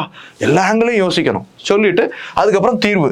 அப்ப விடுதலை இயக்கத்துல ஒரு பெரிய தொய்வை ஏற்படுத்துச்சு அப்படின்னாலுமே இது தமிழகம் இன்னைக்கு வளர்ந்த மாநிலங்கள்ல ஹியூமன் டெவலப்மெண்ட் இண்டிகேட்டர்ஸ் எல்லாம் முன்னிலையில் இருக்கிறதுக்கு பெரியாரிட்ட சமூக நீதி, அந்த கொள்கையை பின்பற்றிய நீதி கட்சியினுடைய ஆட்சி, அவர் சமூக நீதிக்கான அடித்தளமிட்ட அந்த பாதை தான் காரணம் அப்படின்றத நேர்மறையா கன்க்ளூட் பண்ணுங்க. முடிக்கலாமா? இப்படித்தான் முடிக்கணும். இப்படிதான் அந்த கண்டென்ட்டும் முடிக்கணும். ஸோ பாருங்க, கண்டென்ட் நிறைய இருக்கணும். நம்ம வழக்கமாக கொடுக்குற மாதிரி கண்டென்ட்டை எக்ஸ்பிளைன் பண்ணுங்க. ஒவ்வொருத்தருடைய மேம்பாட்டுக்காக இதை மேஜரிட்டி சப்பட்டிங்காக போட்டு எக்ஸ்பிளைன் பண்ணிட்டு அதுக்கப்புறம் நேர்மறை வாதங்கள், எதிர்மறை வாதங்கள், தீர்வு நேர்மறையானதாக இருக்கட்டும். இதான் எவாலுவேஷன். சரி, அப்போ பாருங்க, எவாலுவேஷன்ன்றது என்னன்னு கேட்டிங்கன்னா, பெரியார் எந்த அளவுக்கு கான்ட்ரிபியூட் பண்ணாரு அதை ஒரு ஆசிரியனாக நான் எவாலுவேட் பண்ணுறேன். உங்கள் பேப்பரை எவாலுவேட் பண்ணுற மாதிரி ஒரு மேலேருந்து பார்க்குறேன், பொது மனுஷனாக பார்க்குறேன். இந்த மனுஷன் நல்லா கான்ட்ரிபியூட் பண்ணியிருக்காரா இல்லையா அப்படின்னு சொல்லி பார்க்குறேன். என்னென்ன விஷயங்களில் நல்லா கான்ட்ரிபியூட் பண்ணியிருக்காரு, ஆனால் இதில் இந்த குறைகளும் இருக்குது. உங்கள் பேப்பரில் என்னென்ன குறைகள் இருக்குது, என்னென்ன பாசிட்டிவ் இருக்குது. பட் ஓரளவு ஒட்டுமொத்தமாக ஒப்பு நோக்கையில் இவன் நல்ல பர்ஃபார்மன்ஸ் சொல்லணும் தான். சில குறைகள் இருக்க தான் செய்யுது. ஒரு மாடரேட்டாக பர்ஃபார்மன்ஸ் கொடுக்குற பையன் ரேட்டிங் பண்ணுறேன்னா ஒரு 70% இவனுக்கு மார்க் போடலாம் சொல்கிறேன்னா அப்போ சிறப்பு தான். இல்லை 40% 30% தான். நிச்சயமாக இவர் பண்ணதால் விடுதலை இயக்கத்தில் பெரிய தொய்வு தான் வந்துச்சு. இல்லைன்னா எப்பயோ நம்ம விடுதலை வாங்கியிருப்போம். தமிழகத்தை விடுதலை இயக்கத்திலிருந்து தேசிய எண்ணத்திலிருந்து திருப்பிய பெருமை பெரியாருக்கு இருக்கு. அப்போ இதை பெரிய பங்களிப்பாக அதை சொல்ல முடியாது அப்படின்ற ஆஸ்பெக்ட்ல நீங்க போகலாம். ஆனால் நேர்மறைத்தன்மையாக முடிவெடுத்து கொடுங்க. அப்போ கூடுதலாக நம்ம கொடுக்கக்கூடிய கண்டென்ட் என்ன? Negative aspects. சப்போ நேர்மறை வாதங்கள் போகலாம், பாசிட்டிவ் ஆர்குமெண்ட்ஸ். நெகட்டிவ் ஆர்குமெண்ட்ஸ் நீங்க போகலாம். அப்புறம் என்ன பண்ணணும்? தீர்வுக்கு போகணும். அப்போ இதை ஞாபகம் வச்சுக்கோங்க. நான் என்ன சொல்றேன், ஒவ்வொன்றுக்கும் நான் என்ன சப்ஹெட்டிங் எக்ஸ்பெக்ட் பண்றேனோ அதை மட்டும் நோட் பண்ணிட்டு அந்த கான்டெக்ட்ல அப்ரோச் பண்ண போயிருங்க. கமெண்ட்டுக்கு என்ன சப்ஹெட்டிங் எனக்கு வேணும், சரியா? எக்ஸாமினுக்கு என்னென்ன சப்ஹெட்டிங் எனக்கு வேணும். அதாவது முதல்ல கண்டென்ட் டீட்டெயில் எக்ஸ்பிளைன் பண்ணிட்டு இதுக்கும் ஒரு வெயிட்டேஜ் கொடுக்கணும். அதை தான் சொல்றேன். எக்ஸாமினுக்கு என்னென்ன வேணும், எவாலுவேட்டுக்கு என்ன வேணும் அப்படின்றத நோட் பண்ணிக்கோங்க. அடுத்த வாங்க, கிரிட்டிக்கலி எவாலுவேட் அப்படின்னா கூடுதலாக பாருங்க, சரியா? தீவிரமாக மதிப்பீடு செய்யணும்னா நெகட்டிவாக போகும். பாருங்க, சேம் ஆஸ் எபோவ் evaluate மாதிரி தான். But you can lean towards either the positive aspects or the negative depending on the topic or subject.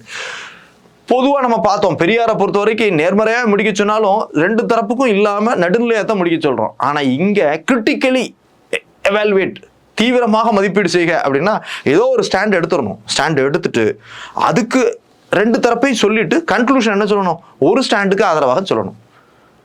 குறிப்பா பாருங்க, critically evaluate role of e learning.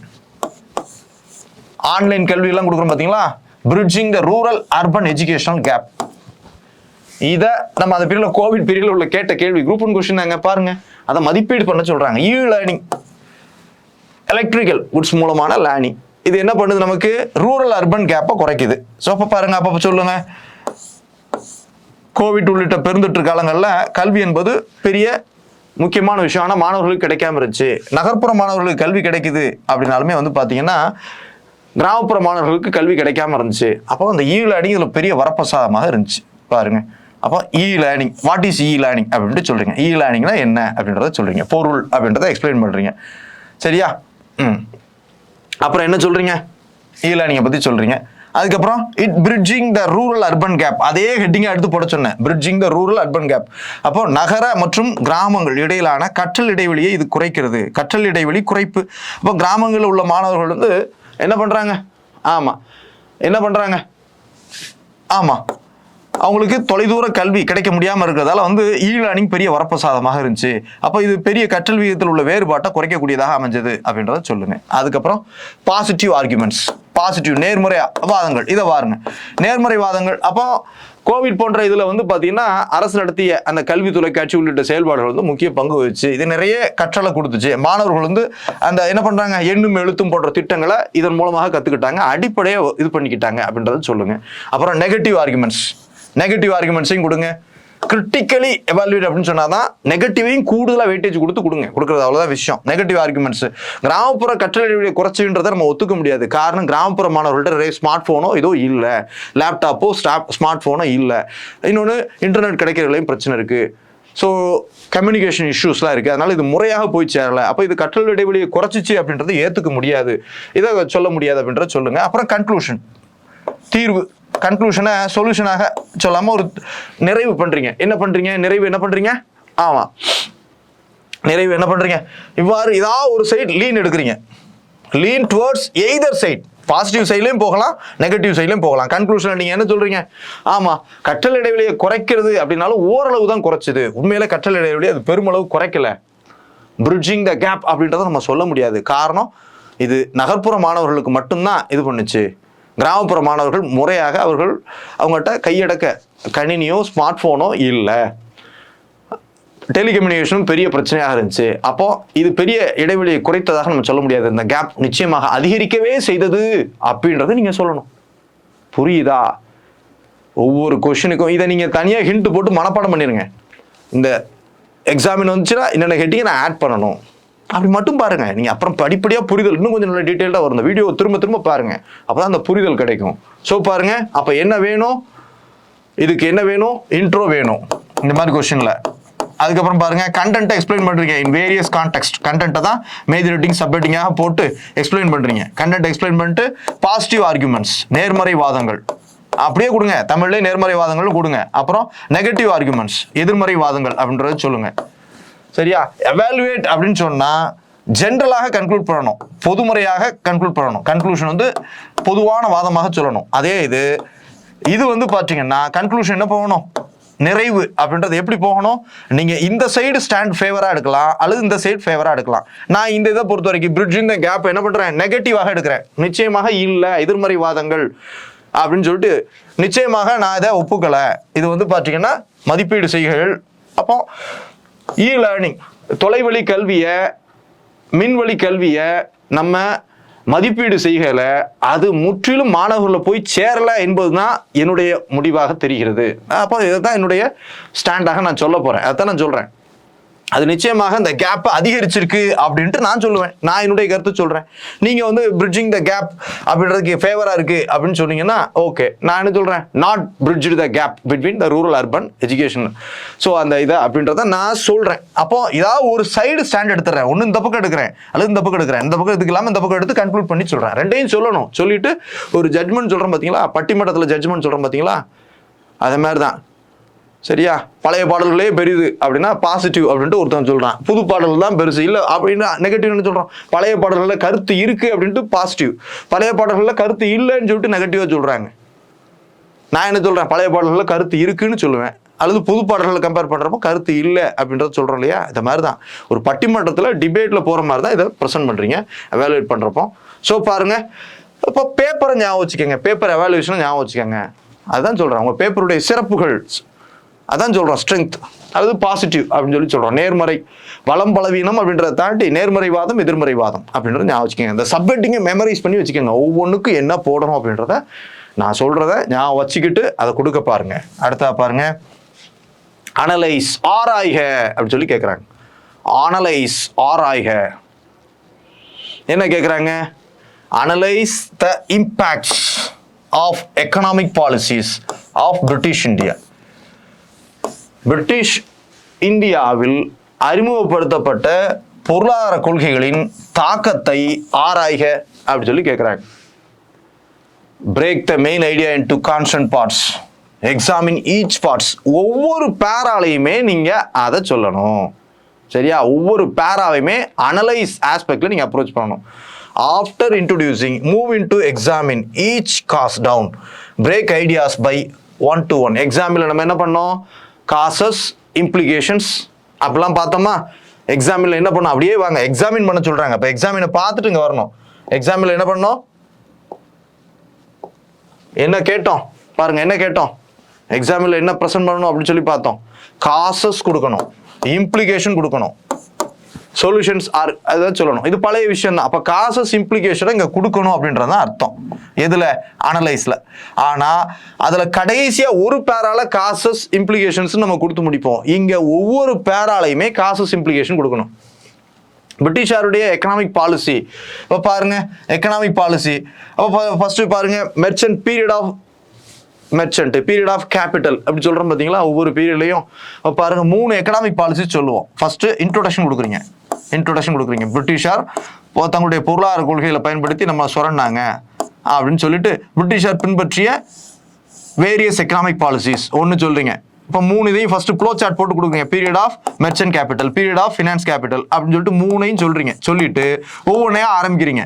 அப்போ ஃபர்ஸ்ட் இது பீரியட் ஆஃப் மெர்ச்சன்ட் கேபிட்டல், அந்த பீரியட்ல அவங்களுடைய economic policy என்ன அப்படின்னு சொல்றீங்க. பாலிசி அப்படின்னு சொல்றீங்க ஃபர்ஸ்ட் இதுக்கு. அப்புறம் அதுக்கான காசஸ் என்ன அப்படின்னு சொல்றீங்க. அதுக்கப்புறம் அதனுடைய கான்சிக்வன்சஸ் என்னன்றதை சொல்றீங்க, சரியா? அதுக்கப்புறம் 2வது பாலிசியை சொல்றீங்க. 2வது பாலிசி எக்ஸ்பிளைன் பண்றீங்க. அதுக்கான காசஸ் என்ன அப்படின்றத சொல்றீங்க. அதனுடைய கான்சிக்வன்சஸ் விளைவுகள் என்னன்றத சொல்றீங்க. இப்படி ஒவ்வொரு பேராலையுமே நீங்க அப்ரோச் பண்ணணும். எதுல, அனலைஸ். அனலைஸ்னா இப்படி ஒவ்வொரு பேராலையும் நீங்க காசஸ் கான்சிக்வன்சஸ் போட்டு போட்டு போட்டு போட்டு கொண்டு வரணும். கொண்டு வந்து அதுக்கப்புறம் கன்க்ளூட் பண்ணணும். இதைத்தான் அவங்க சொல்றாங்க, அனலைஸ் ஆராய்க, தாக்கங்களை ஆராய சொல்றாங்க. எக்கனாமிக் பாலிசிஸ் அதனுடைய இம்பாக்ட், பாலிசி சொல்லிட்டு அதனுடைய impact, causes consequences. Economic policy, causes, consequences. Consequences தான் இம்பாக்ட். ஆக்சுவலாக வந்து பார்த்தீங்கன்னா 2 ஒன்று தான். அதனால இதை நீங்க சொன்னாலே போதும். காசஸ் என்ன, கான்சிக்வன்சஸ் என்ன அப்படின்றத சொல்றீங்க. Break the main idea into constant parts. 3ஆக நான் பிரிச்சுட்டேன். 3 எக்கனாமிக் பாலிசிஸ் இருக்குன்னா 3 ஒவ்வொரு பீரியட்ல ஒன்று ஃபாலோ பண்ணாங்க, அதை நான் சொல்றேன். அப்புறம் இன்ட்ரோடியூஸ் பண்றேன். Move into examine. எக்ஸாமின் இங்க மீன் பண்ணக்கூடியது காசஸ். நம்ம எக்ஸாமின் கண்டென்ட்ல என்ன பண்றோம், கான்சிக்வன்சஸ், காரணங்கள், அதனுடைய விளைவுகள் தான் சொல்றோம். அதை 1 by 1 சொல்லி சொல்லி conclude by addressing central idea of the topic. Central idea, conclusion எப்படி இருக்கணும், நிறைவு. கன்க்ளூஷன் எப்படி இருக்கணும், நிறைவு. அப்படி போட்டு என்ன சொல்லணும், 3 பாலிசிஸ் கொண்டு வந்தாலுமே 3மே நம்மளை சுரண்டுறதுதான் நோக்கமாக இருந்துச்சு. என்னென்ன வகையில் இந்திய பணத்தை சுரண்டி தங்கள் நாட்டை வலுப்படுத்த முடியுமோ அதை தான் பண்ணிட்டு இருந்தாங்க. ஆக ஆங்கிலேயர் கொண்டு வந்த 3 பொருளாதார கொள்கைகளும் சென்ட்ரல் தீமை சொல்றோம். அதனுடைய பொதுவான இன்டென்ஷன் என்ன, நம்மை சுரண்டும் நோக்கில் அமைந்தது அப்படின்றத நான் சொல்றேன். அப்ப இந்த இதுல என்ன வேணும், அனலைஸ் அப்படின்றதுக்கு என்ன வேணும், இன்ட்ரோ வேணும். அதுக்கப்புறம் அதை பார்ட்ஸா பிரிக்கிறோம். First part, second part, third part. ஒவ்வொரு 3 பேரா இருக்கு. அந்த கண்டென்ட் எக்ஸ்பிளைன் பண்றோம். கண்டென்ட் எக்ஸ்பிளைன் பண்ணிட்டு என்ன பண்றோம், அதுக்கப்புறம் அதனுடைய காசஸ் சொல்றோம். அப்புறம் அதனுடைய கான்சிக்வன்சஸ் சொல்றோம். அப்புறம் கண்டென்ட் எக்ஸ்பிளைன் பண்றோம், காசஸ் சொல்றோம், கான்சிக்வன்சஸ் சொல்றோம். கண்டென்ட் எக்ஸ்பிளைன் பண்றோம், காசஸ் சொல்றோம், கான்சிக்வன்சஸ் சொல்றோம். அப்புறம் கன்க்ளூஷன் சொல்ல போறோம். கன்க்ளூஷன் பொதுவா அவன் என்ன இன்டென்ஷன்ல அதை கொண்டு வந்தான், 3க்கும் பொதுவான ஃபேக்டர் சொல்லிட்டு அந்த தீமை நம்ம கன்க்ளூட் பண்ணி சொல்றோம். இதுதான் அனலைஸ், ஆராய்க. அப்ப அனலைஸ் ஒவ்வொரு இதுலயும் நீங்க சொல்றீங்க அப்படின்றத மனசுல வச்சுக்கோங்க. அடுத்தா பாருங்க, எக்ஸ்பிளைன். எக்ஸ்பிளைன் எக்ஸ்பிளைன் டிஸ்கிரைப் இப்படிலாம் வர்றப்போ explain about our national emblem, நம்ம தேசிய சின்னம் என்னது, அந்த சாரணா தூணில் இருக்கப்பட்ட 3 சிங்கங்கள் தெரியக்கூடிய அந்த சின்னம், அதை எக்ஸ்பிளைன் பண்ண சொல்றாங்க. அண்ட் லிஸ்ட் அவுட், இது வேற லிஸ்டிங் தான் பண்ண சொல்றாங்க. நேச்சுரல் சிம்பிள்ஸ், அப்போ லாக்டோபேசிலஸ், டைகரு இதெல்லாம் சொல்றோம் பார்த்தீங்களா, இதெல்லாம் லிஸ்ட் தான் பண்ண சொல்றாங்க. 1 2 3 லிஸ்டிங்னா 1 2 3 அப்படின்னு போட்டு எழுதுறது. ஆனா ஒரு இதை மட்டும் எக்ஸ்பிளைன் பண்ண சொல்றாங்க. எதை எக்ஸ்பிளைன் பண்ண சொல்றாங்க? நேஷனல் எம்ப்ளம், நம்ம தேசிய இலச்சினை என்பதை எக்ஸ்பிளைன் பண்ண சொல்றாங்க. அப்போ பாருங்க, கிவ் கிளியர் ரீசன்ஸ், இதனுடைய கண்டென்ட் என்னன்னு பார்த்துக்கங்க. அப்போ இவங்களுடைய என்னன்னு பாருங்க, அவங்க டிமாண்ட் கொஷின், இதனுடைய தேவை என்ன, இதை மட்டும் எக்ஸ்பிளைன் பண்ணணும், இதை லிஸ்டிங் பண்ணணும், இதை எக்ஸ்பிளைன் பண்ணணும், இதை லிஸ்டிங் பண்ணணும் அப்படின்றத சொல்றாங்க. அப்போ நேஷனல் எம்பளத்தை மட்டும் எக்ஸ்பிளைன் பண்ணணும். நம்ம இங்கே எக்ஸ்பிளைன்னா என்னென்ன பார்க்குறோம், என்ன பண்ணுங்க, ஆமா, டிஸ்கிரைப்னா விவரிக்க, விளக்குக அப்படின்றதான் பொருள். விளக்குக, விளக்குக அப்படின்றது தான் எக்ஸ்பிளைனுக்கான பொருள். என்ன பண்ண சொல்றாங்க? Clear reasons. அப்போ இதை பாருங்க, கொஸ்டினா ரைஸ் பண்ணுங்க. Why, when, how, for what, கொஸ்டினா ரைஸ் பண்ணுங்க. எக்ஸ்பிளைனா என்ன வரணும், உள்ள உடைங்க, அந்த கண்டென்ட்லேயே கொஸ்டினா ரைஸ் பண்ணுங்க. ஃபார் வாட் பர்பஸ் இந்த நேஷனல் எம்ப்ளம் கொண்டு வரப்பட்டது அதை சொல்லுங்க. வென், எப்போ அந்த நேஷனல் எம்ப்ளம் அக்செப்ட் செய்யப்பட்டது. பை ஹூம், யார் இதுக்கு ரெக்கமெண்ட் பண்றாங்க. ஒய், ஏன் கொண்டு வரப்பட்டது, அதுல உள்ள முக்கியத்துவம் என்னையா, அது என்ன சொல்லுது, என்ன ஒற்றுமையை சொல்லுது, எப்படி நம்ம கலாச்சாரத்தை சொல்லுது, என்ன விஷயத்தை அது இன்சிஸ்ட் பண்ணுது, எதனால அதை நம்ம கொண்டு வந்தோம் இருக்கா. இப்படி கொஸ்டினா ரைஸ் பண்ணுங்க, எக்ஸ்பிளைனுக்கான கண்டென்ட் கிடைச்சிருக்கும். எக்ஸ்பிளைனுக்கான கண்டென்ட் வேணும்னா இப்படி கொஸ்டினா ரைஸ் பண்ண ஆரம்பிக்கணும். இதைத்தான் பிரேக் இன் டு தி பாயிண்ட்ஸாக உடைக்கணும். அப்போ ஃபர்ஸ்ட் நேஷனல் எம்ப்ளம், அப்போ பாருங்க, ஒரு ஜென்ரல் இன்ட்ரோடக்ஷன் கொடுங்க. நம்முடைய இந்திய தேசம் பல்வேறு தேசிய சின்னங்களையும் இலச்சினைகளையும் கொண்டதாக இருக்கு. இது நம்முடைய தேசத்தை பெருமைப்படுத்தக்கூடியதாக அமைஞ்சிருக்கு அப்படின்றத சொல்லுங்க. சொல்லிட்டு ஃபர்ஸ்ட் நேஷனல் எம்ப்ளம், நேஷனல் எம்ப்ளத்தை எக்ஸ்பிளைன் பண்றீங்க. நேஷனல் எம்ப்ளம் அப்படின்றத சொல்லுங்க. அப்போ இது என்ன, வாட் இஸ் நேஷனல் எம்ப்ளம் அப்படின்னு சொல்லிட்டு அது சின்ன வரைபடம் மாதிரி வரைஞ்சிட்டு, நேஷனல் எம்ப்ளம் என்பது இதுதான், இது 3 சிங்கங்களையும் கீழே இதையும் கொண்டதா இருக்கு அப்படின்ட்டு சொல்லுங்க. அப்புறம் சோர்ஸ், எங்க இருந்து எடுக்கப்பட்டது, அசோகருடைய சாரணா சின்னத்திலிருந்து எடுக்கப்பட்டது. வென், இது எப்போ கண்டுபிடிக்கப்பட்டது, இது இந்த ஆண்டு கண்டுபிடிக்கப்பட்டது, நம்முடைய கான்ஸ்டிடியூஷன் அசம்பிளியால இந்த டேட்ல அக்செப்ட் செய்யப்பட்டது. சரியா. ஃபார் வாட், என்ன காரணத்துக்காக இது பண்ணுச்சு, அப்போ இது இந்த காரணத்துக்காக தான் இது பண்ணுச்சு அப்படின்ட்டு எக்ஸ்பிளைன் பண்ணணும். எக்ஸ்பிளனேஷன் ஆஃப் நேஷனல் எம்ப்ளம், இதுதான் விஷயம். அதுக்கப்புறம் என்னது, லிஸ்டிங். நம்ம லிஸ்டிங் கொடுக்கல, எக்ஸ்பிளைன் தான் சொல்றாங்க. லிஸ்டிங் நேஷனல் ட்ரீ என்னன்னு சொல்லுங்க, அடுத்த நேஷனல் அனிமல் என்னன்னு சொல்றீங்க, அப்புறம் நேஷனல் பேர்ட் பீகாக் என்னன்றது சொல்லுங்க. இப்படி மற்றதை லிஸ்டிங் பண்ணணும். இதை மட்டும் என்ன பண்ணணும், நேஷனல் எம்ப்ளத்தை மட்டும் எக்ஸ்பிளைன் பண்ணணும். புரியுதா? எக்ஸ்பிளைன் அப்படின்னு வந்துருச்சுனாலே என்ன பண்ணணும், நீங்க அதை உடைச்சு என்ன காரணம், கொஸ்டினா ரைஸ் பண்ணுங்க. ஆங்கிலத்தில் when, for what, by whom, how சொல்றோமா, இந்த கொஸ்டினை ரைஸ் பண்ணீங்கனாலே நீங்க எக்ஸ்பிளைன் பண்ணதான் அர்த்தம். புரியுதா? இதுதான் இங்க வேணும். ஸோ இன்ட்ரோடக்ஷன், மெயின் பாடியில் நீங்க எக்ஸ்பிளைன் பண்றீங்க, அப்புறம் கன்க்ளூட் பண்றீங்க. இது வழக்கமானது தான். அடுத்து வாங்க, எலுசிடேட், தெளிவுபடுத்த சொல்றாங்க. எலுசிடேட்னா என்ன அர்த்தம், தெளிவுபடுத்தி கேட்குறாங்க. ஒரு இது சிக்கலானதாக இருக்கு, ஒரு விஷயத்தை படிக்கிறப்போ சிக்கலா இருக்கு, அதை உடைச்சு தெளிவுபடுத்தி சொல்லணும். எப்படி தெளிவுபடுத்தி சொல்லணும், பிரிங் கிளாரிட்டி, தெளிவுபடுத்த சொல்றாங்க. எப்படி, பை சைட் எவிடன்சஸ், சான்றுகளோட சொல்லணும், உதாரணங்களோட சொல்லணும், உண்மை தரவுகளோட சொல்லுங்க, ஃபேக்ட்ஸ் அதோட சேர்த்து சொல்லணும். அவ்வளவுதான் விஷயம். ஒவ்வொரு விஷயத்தையும் உடைச்சு இதான் காரணம்யா, ஸோ இதான் சான்று, எவிடன்ஸ், இந்த எவிடன்ஸ் அப்படின்றத நீங்க சொல்லணும். உதாரணத்துக்கு இதை பண்றாங்க, இதை அப்படி சொல்றாங்க, ஃபேக்ட்ஸ் இதுதான் அப்படின்றத நீங்க சொல்லுங்க. அப்போ இதுக்கும் அதே தான் கண்டென்ட். இன்ட்ரோ பண்ணணும், அதுக்கப்புறம் பாடி ஆஃப் தி கண்டென்ட் தான் போறீங்க. அதை உடச்சு சொல்றப்போ உதாரணம், சான்று, உண்மை சம்பவம், இந்த சம்பவம் இதன் அடிப்படையில் உற்று நோக்கும் போது இப்படின்ட்டு இதை உள்ள பேராக்குள்ளே வைக்கணும். எலுசிடேட். அப்புறம் கன்க்ளூட் பண்றப்ப என்ன பண்ணுங்க, thus it is elucidated அப்படின்ட்டு வார்த்தையை யூஸ் பண்ணுங்க. இவ்வாறு தெளிவுபடுத்தப்படுகிறது அப்படின்ட்டு யூஸ் பண்ணணும். கேள்வி உள்ள வேர்டிங்ஸை என்ன பண்ணணும், தெளிவுபடுத்தி நீங்க சொல்லணும். இந்த கொஸ்டின் பாருங்க, இந்த self help group bank linkage programme, அதை என்ன பண்றோம், self help group bank linkage programme, சுயஉதவி குழுக்களை பேங்க்களோட இணைச்சோம். பல யூபிஎஸ்சி கொஸ்டின். சரியா. which is India's own innovation, இந்தியாவுடைய கண்டுபிடிப்பு அப்படின்றாங்க. has proved to be one of the most effective poverty alleviation and women empowerment program, தெளிவுபடுத்த சொல்றாங்க. கொஸ்டினை பாருங்க, 2015 உள்ள கொஸ்டின், சும்மா உதாரணத்துக்காக உங்களுக்கு தூக்கி போட்டேன். அப்ப பாருங்க, செல்ஃப் ஹெல்ப் குரூப் இருக்கு கிராமங்களில் 90களில் 80களுடைய இறுதியிலே வந்துச்சு இந்தியாவில் செல்ஃப் ஹெல்ப் குரூப். அப்புறம் என்ன வருது, அதை பேங்கோட லிங்கேஜ் பண்றோம். 2015 கிட்ட இந்த ப்ரோக்ராம் வருது, SBLP self help group bank linkage programme. அது என்ன பண்ணுச்சு பாருங்க, இந்தியாவுடைய கண்டுபிடிப்பாக இருக்கு. இது வந்துட்டு இந்தியாவுடைய இன்னோவேஷன், இந்தியாவில் தான் அந்த ப்ரோக்ராம் பண்றோம். has proved one of the most effective poverty alleviation program. So role of SBLP in poverty alleviation அத சொல்றோம். Role of SBLP in women empowerment அத சொல்றோம். சொல்லிட்டு elucidate அத தெளிவுபடுத்தி சொல்றோம், ஒவ்வொரு சான்றுகளோட சொல்றோம். அப்ப ஃபர்ஸ்ட் ஜெனரல் இன்ட்ரோடக்ஷன் கொடுக்குறோம்.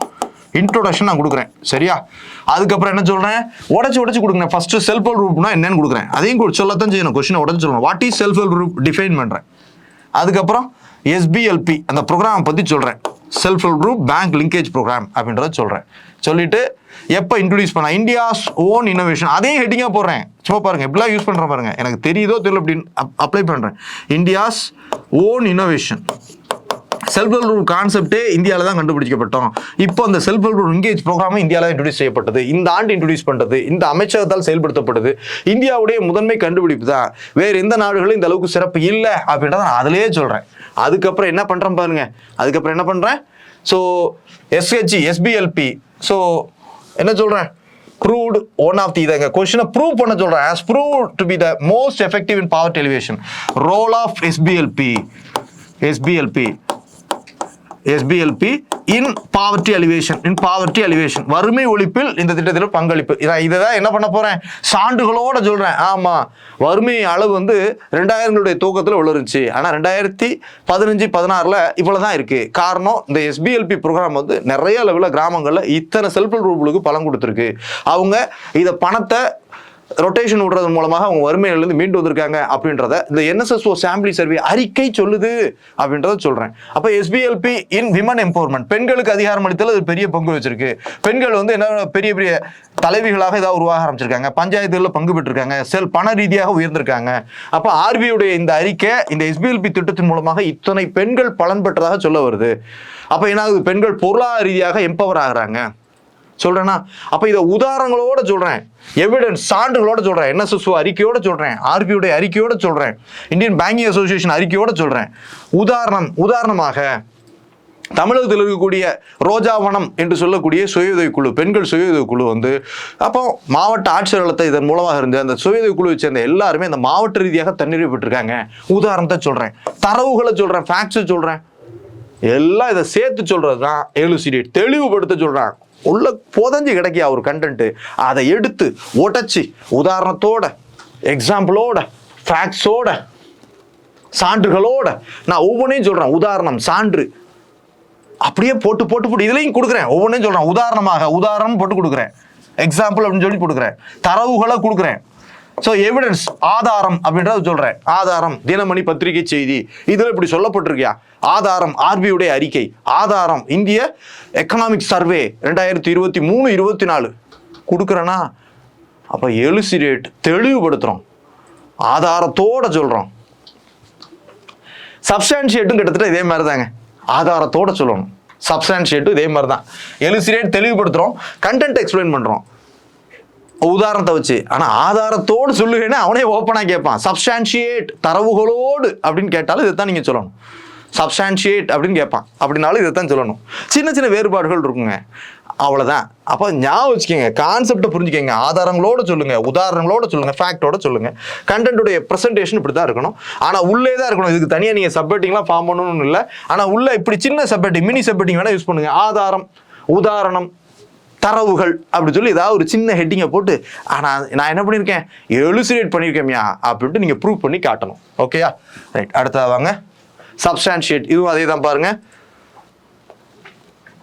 இப்போ எலுசிடேட்னா என்ன பார்த்தோம், எலுசிடேட்ல எக்ஸாம்பிள் பார்த்தோம், ஃபேக்ட் பார்த்தோம். எக்ஸாம்பிள்ஸ், ஃபேக்ட் அப்படின்னு சொல்லி பார்த்தோம். எக்ஸாம்பிள் பார்த்தோம், ஃபேக்ட் பார்த்தோம், எக்ஸாம்பிள் பார்த்தோம், ஃபேக்ட் பார்த்தோம், எவிடன்ஸ் பார்த்தோம். சரியா, என்ன பார்த்தோம், எவிடன்ஸ் பார்த்தோம். இங்க என்ன பாருங்க, சின்ன வித்தியாசம். எவிடன்ஸ் பார்த்தோம், இங்க என்ன பாருங்க, ரிப்போர்ட், ஃபேக்ட்ஸ், ஈவென்ட்ஸ். ரிப்போர்ட், கிட்டத்தட்ட அதே தான். என்ன ரிப்போர்ட் அடிப்படையில், என்ன ஃபேக்ட் அடிப்படையில், என்ன ஈவெண்ட், இந்த சம்பவத்தை இதன் உதாரணமாக சொல்லலாம் அப்படின்னு சொல்லி கேட்குறேன். அவ்வளோதான் விஷயம். கிட்டத்தட்ட அதே தான், எந்த பெரிய வித்தியாசமும் இல்லை. பாருங்க, ஆதாரத்தோடு விளக்குக, சப்ஸ்டான்ஷியேட் த above ஸ்டேட்மெண்ட் அப்படின்னு சொல்லி கேட்டாங்கன்னா ஆதாரத்துடன் மேற்கொண்ட கூற்றினை விளக்குக அப்படின்னு சொல்லி சொல்றாங்க. இந்த கொடுக்குறாங்க பாருங்க, substantiate this statement with examples. அவனே கொடுக்குறான். The growth of cities as IT hubs has opened up new avenues for employment but has also created new problems. ஆமா, ஐடி ஹப்பாக நிறைய சிட்டிஸ் உதயமாகுதுங்க. குறிப்பா பெங்களூர், ஹைதராபாத் இதெல்லாம் அப்படிதான் உதயமாச்சு. அது வந்து என்ன ஆகுது, வேலை வாய்ப்புக்கு நல்ல வாய்ப்பை கொடுக்குது. அவென்யூஸ் ஃபார் எம்ப்ளாய்மெண்ட் நிச்சயமாக 2000க்கு அப்புறம் அது பெரிய சிலிக்கான் வேலையாக பெங்களூர் உதாரணமாக ஓப்பன் ஆச்சு. But has also created new problems. ஆனால் அது பல்வேறு புதிய பிரச்சனைகளுக்கும் வழிவகுத்துள்ளது. இதை ஆதாரத்தோட சொல்லு அப்படி சொல்லி சொல்கிறான். அப்போ இந்த கொஸ்டினை நான் எப்படி சொல்கிறேன் பாருங்க. ஐடி ஹப், அப்போ சேவைத்துறையில் புதிய பொருளாதார கொள்கை நம்ம சேவைத்துறையில் குறிப்பாக ஐடி துறையில் சிறப்பாக மேம்பட வழிவகுத்திருக்கு. இதன் மூலமாக நிறைய புதிய தொழில் நகரங்கள் உதயமாயிருக்கு. உதாரணமாக சென்னை, உதாரணமாக பெங்களூர், ஹைதராபாத் போன்ற தொழில் நகரங்கள் ஐடி ஹப்பால பெரிய வளர்ச்சி பெற்றிருக்கு அப்படின்ட்டு ஒரு ஜெனரல் இன்ட்ரோடக்ஷன் கொடுக்குறேன். அதுக்கப்புறம் பாருங்க growth of, அப்படியே கொஸ்டினே எடுத்து நான் ஹெட்டிங்கா போடுறேன், growth of cities as IT hubs. அப்போ அது ஒரு ஹெட்டிங்கா போடுறேன், growth of cities as IT hubs. அப்போ பாருங்க, தகவல் தொழில்நுட்ப அந்த நகரங்கள் பெருநகரங்கள் வளர்ச்சியுறல். உதாரணத்துக்கு சொல்றேன், மும்பை, கொல்கத்தா அப்படிலாம் இல்லை, கொல்கத்தாலாம் இல்லை. பாருங்க, ஹைதராபாத் ஒரு ஹைடெக் சிட்டி ஆகும், பெங்களூர் ஒரு சிலிக்கான் வேலையாக வளர்ந்துருக்கு. அப்போ அங்கே காரணம் வந்து தகவல் தொழில்நுட்ப வளர்ச்சி தான் காரணம். பெருநிறுவனங்களாக விப்ரோ, HCL போன்ற நிறுவனங்கள் இங்கே தகவல்களை அமைச்சிருக்காங்க. இது பெரிய நகரங்களாக வளர்ச்சி விடுது. சரியா? பாருங்க. So new avenues of employment, நான் திரும்பவும் சொல்கிறேன், அதே ஹெட்டிங்காக போடுறேன், நியூ அவென்யூஸ் ஆஃப் எம்ப்ளாய்மெண்ட். அப்போ என்ன ஆகுது, பெங்களூர் நகரம் நிறைய தொழில் வாய்ப்புக்கு வழி வச்சிருக்கு. அப்போ நாட்டின் பல்வேறு பகுதியிலிருந்தும் வந்துடுறாங்க. இத்தனை லட்சம் பேர் இந்த ஐடி செக்டார்ல பெங்களூர்ல வேலை பார்க்குறாங்க சொல்றேன்னா சொல்லிட்டு. அடுத்து பாருங்க, but has also created new problems created அப்படின்னு சொல்லி போடுறேன். அப்போ ப்ராப்ளம்ஸ், அப்போ ஐடி நகரங்களால் வரக்கூடிய நியூ ப்ராப்ளம்ஸ் என்ன, கலாச்சார பிரச்சனைகள் வருது, அப்போ இனவாத பிரச்சனைகள் வருது, அப்புறம் மொழி பிரச்சனைகள் இங்க வர ஆரம்பிக்குது, பன்முகத்தன்மை உண்டாகுது, ஆனா உள்ளூர் மக்களை பாதிக்குது. இதான் புதிய பிரச்சனைகள். இதை நான் என்ன சொல்ல போறேன், ஒவ்வொன்றையும் பாருங்க, ரிப்போர்ட்ஸோட சேர்த்து சொல்ல போறேன். அப்போ பெருநகரங்கள் வளர்ச்சி என்பது நாஸ்காம் அறிக்கை இப்படி சொல்லுது, இந்த நகரங்களுடைய வளர்ச்சி பெரியமா இருக்கு அப்படின்ட்டு நாஸ்காம் ரிப்போர்ட் இப்படி சொல்லுது. இதே போன்ற தொழில் நகரங்கள் மக்கள் தொகை அதிகரிச்சதாக மக்கள் தொகை கணக்கெடுப்பு அறிக்கை சொல்லுது. நாஸ்காம் ரிப்போர்ட் இதன் தொழில் வளர்ச்சி ஏற்றுமதி அளவு, ஐடி செக்டார்ல ஏற்றுமதி அளவு இந்த நகரம் அவ்வளவு கொடுத்ததாக சொல்லுது அப்படின்றத ரிப்போர்ட்டாக சொல்லுவேன். அதுக்கப்புறம் பாருங்க என்ன சொல்றேன், பிரச்சனைகளுக்கான காரணங்களையும் ஆதாரத்தோட சொல்றேன். சரியா? ஈவெண்ட்ஸோட சொல்றேன். பெங்களூர்ல நடந்த கலவரத்தை நான் சொல்றேன். பெங்களூர்ல வந்து பாத்தீங்கன்னா பிற மாநிலத்தவர்களுக்கு எதிரான ஒரு கலவரம் நடக்குது. காரணம், பிற மாநிலத்தவர்கள் தங்கள் பகுதியை ஆக்கிரமிக்கிறதாக இவங்க பிரச்சனையை சொல்றாங்க. இந்த 2017 சம்பவம் இதை உறுதிப்படுத்துது. அதுக்கப்புறம் குடிநீர் பற்றாக்குறை வருது, மக்கள் தொகை அதிகரித்த காரணத்தால காவிரி பிரச்சனை தீவிரமாகுது, மேகேதாட்டு அணை கட்டுறதாக அவங்க சொல்லுவாங்க. அப்ப ஃபேக்ட்ஸ் சொல்றேன். இப்படி ஃபேக்ட்ஸ், ரிப்போர்ட், ஈவெண்ட் இதெல்லாம் நான் உதாரணமாக சொல்லி ஆமா அப்புறம் கன்க்ளூட் பண்றேன், கன்க்ளூட் பண்ணி சொல்றேன். அப்போ விஷயம் இதுவும் அதுவும் கிட்டத்தட்ட ஒண்ணுதான். எலுசிரேட் ஒரு பூடகமாக மறைஞ்சிருக்கிறத ஓப்பனா உடைச்சி உதாரணத்தோட எக்ஸாம்பிள் பண்ணி தெளிவுபடுத்தி சொல்றோம். இப்ப நான் பண்றது தெளிவுபடுத்துறது தான். இங்க சப்ஸ்டான்ஷியேட்னா அவனே ஓப்பனா சொல்லிட்டான், ஆதாரத்தோட சொல்லியா, எக்ஸாம்பிளோட சொல்லியா, அறிக்கையின் அடிப்படையில் சொல்லியா அப்படின்னு சொல்லி சொல்றான். அப்ப ஜென்ரலா நீங்க கதை விடக்கூடாது, சான்றுகளோட சொல்லணும் அப்படின்றதான் சப்ஸ்டான்ஷியேட். அப்ப உள்ளே தான் சொல்ல போறீங்க, இதுக்கும் சப்ஹெட்டிங் இல்லை. ஆனா அப்ரோச் உங்களுடைய பேரால, உங்களுடைய புல்லட்ஸ் பாயிண்ட்ஸ்ல நீங்க இந்த அப்ரோச்சை கடைபிடிக்கணும். ஓகேயா? ரைட். அடுத்ததாவாங்க, இதை தவிரவும் நிறைய இருக்குங்க. 1-2 ஹைலைட் அப்படின்னு கேட்பான். ஹைலைட்னா draw special attention to something, describe in detailed account கேட்குறான். டிஸ்கிரைப்னா டீடைல்டு அக்கௌண்ட், அதை பற்றி எல்லாத்தையும் நீ சொல்லணுமியா. அது என்ன, அதற்கான டெஃபினேஷன் என்ன, அதற்கான காரணம் என்ன, அதனுடைய விளைவுகள் என்ன, அதற்கான தீர்வுகள் என்ன, அரசு மேற்கொண்ட நடவடிக்கைகள் என்ன, டிஸ்கிரைப் அப்படின்னு சொல்லி கேட்டாங்கன்னா அதை எல்லா கான்டெக்ட்லையும் அப்ரோச் பண்ணுங்க, விவரிக்க சொல்லுங்க, எல்லா கான்டெக்ட்லையும் அப்ரோச் பண்ணுங்க. டீடைல்டு அக்கௌண்ட் அல்லது டிஸ்கிரைப்னு சொல்லுவாங்க. ஹைலைட் அப்படின்னா நிறைய விஷயம் சேர்ந்து கிடக்கு, இதுல முக்கியமான விஷயத்த மட்டும் நீங்க தூக்கி கொடுக்கணும். இதெல்லாம் முக்கியமானது இல்லை, அப்ப இது முக்கியம். இது முக்கியமானது இல்லை, அப்போ இது முக்கியம். அந்த முக்கியமான விஷயத்த மட்டும் ஹைலைட் பண்ணி காட்டுறீங்க. ஒரு பேரால இதுதான் முக்கியம்னா அதை மட்டும் அண்டர்லைன் பண்ணுவீங்க இல்லையா, அதான் ஹைலைட் பண்ணுறது. இந்தியன் நேஷனல் மூவ்மெண்ட்ல காந்தியுடைய கான்ட்ரிபியூஷனை மட்டும் ஹைலைட் பண்ணி காட்டுங்க அப்படின்னா, காந்தி என்னென்ன ஆஸ்பெக்ட்ல கான்ட்ரிபியூட் பண்ணார், அஹிம்சாவை இன்ட்ரோடியூஸ் பண்ணார், எமினன்ட் ஸ்ட்ரகிளுக்கு அவர் தான் ஃபவுண்டேஷன் போட்டார். சரியா?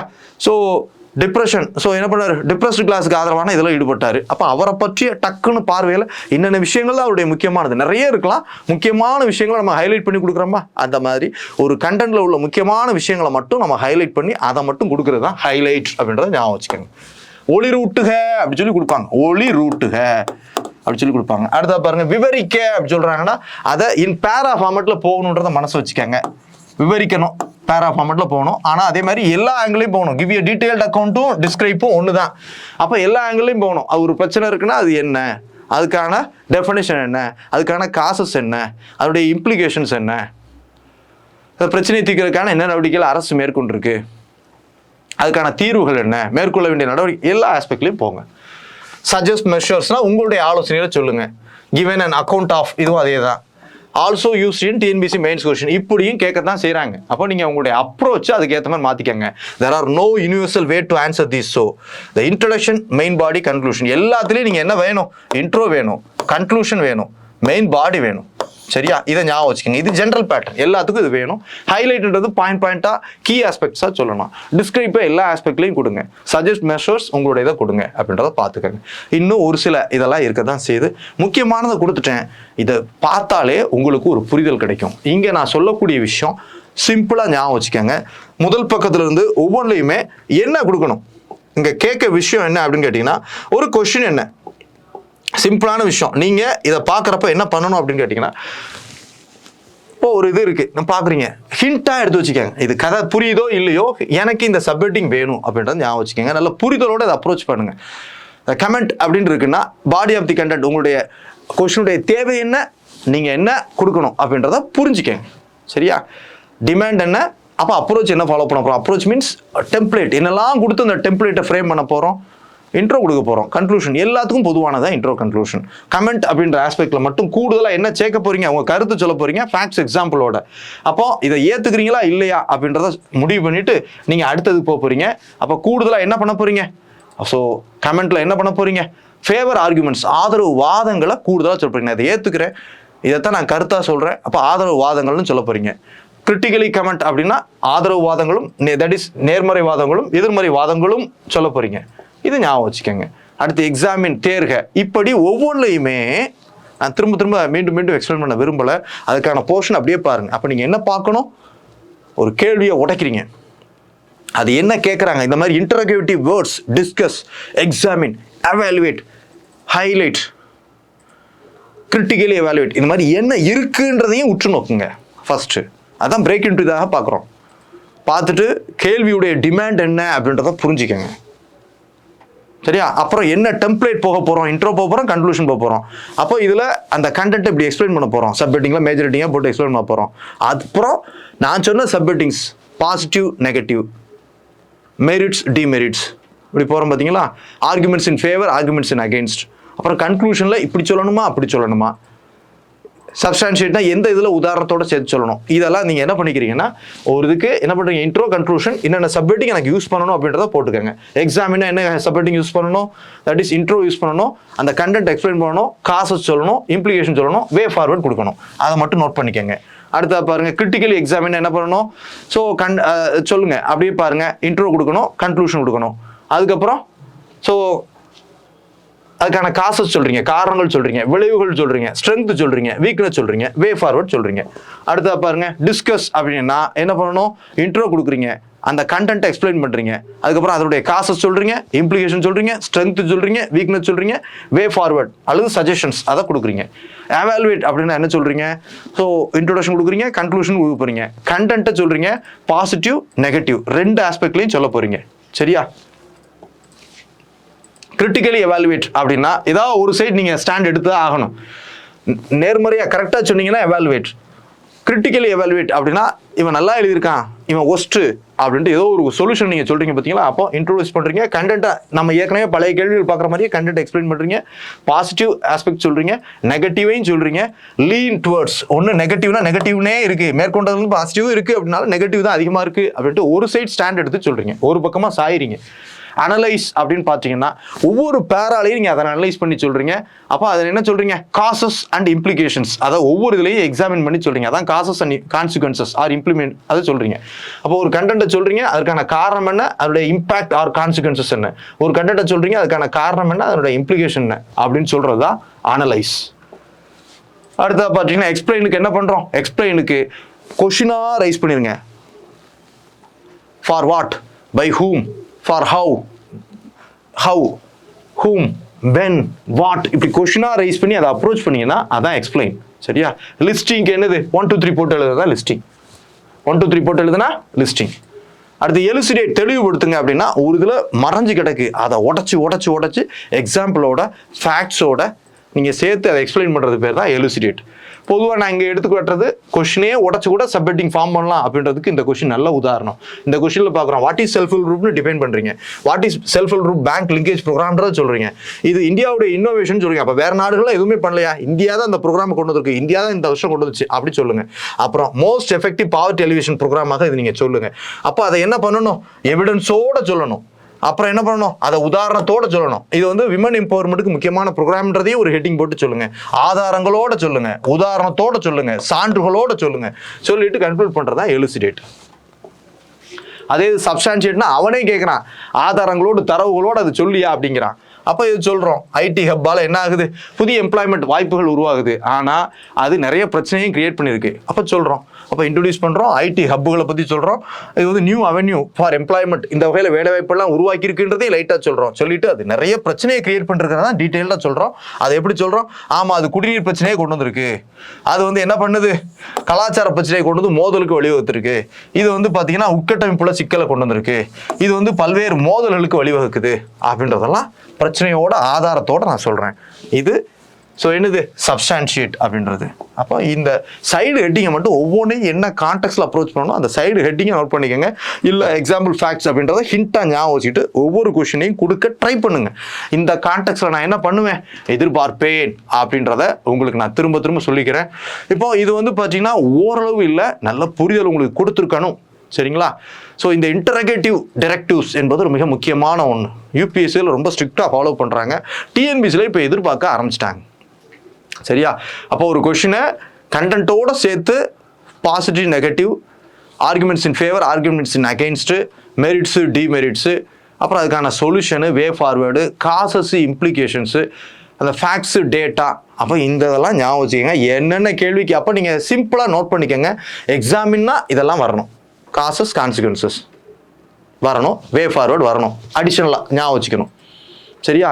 எலுசிடேட்னா இப்படி கொடுக்கணும், அனலைஸ்னா இதெல்லாம் வரணும், இப்படி இந்த சப்ஹெட்டிங் அடிஷனலாக வரணும், பேராக்குள்ளே கொடுக்கணும். இதெல்லாம் ஞாபகம் வச்சுக்கோங்க. இதெல்லாம் மெமரைஸ் பண்ணிவிட்டு உங்கள் ஆன்சர் ப்ரெசன்டேஷன் அப்போ கண்டென்ட்டோடு சேர்த்து இந்த அடிஷனல் சப்ஹெட்டிங்ஸும் இந்த டைரக்ஷனில் நீங்கள் அப்ரோச் பண்ணுறதும் அவசியம். இதை நான் எதிர்பார்க்க செய்வேன். அப்புறம் வருத்தப்படக்கூடாது. சரியா? மார்க் போடலைன்னு வருத்தப்படக்கூடாது. இந்த வகையில் ப்ராக்டிஸ் பண்ணுங்க. சரியா? தமிழ் வழி மாணவர்களும் இதை ஞாபகம் வச்சுக்கோங்க. ஒவ்வொன்றையும் நான் தமிழாக்கம் பண்ணி சொல்லியிருக்கேன். நல்ல புரிதலோட உங்களுடைய ஆன்சர்ஸை ப்ரெசென்ட் பண்ணுங்க. ஓகேயா? தேங்க்யூ.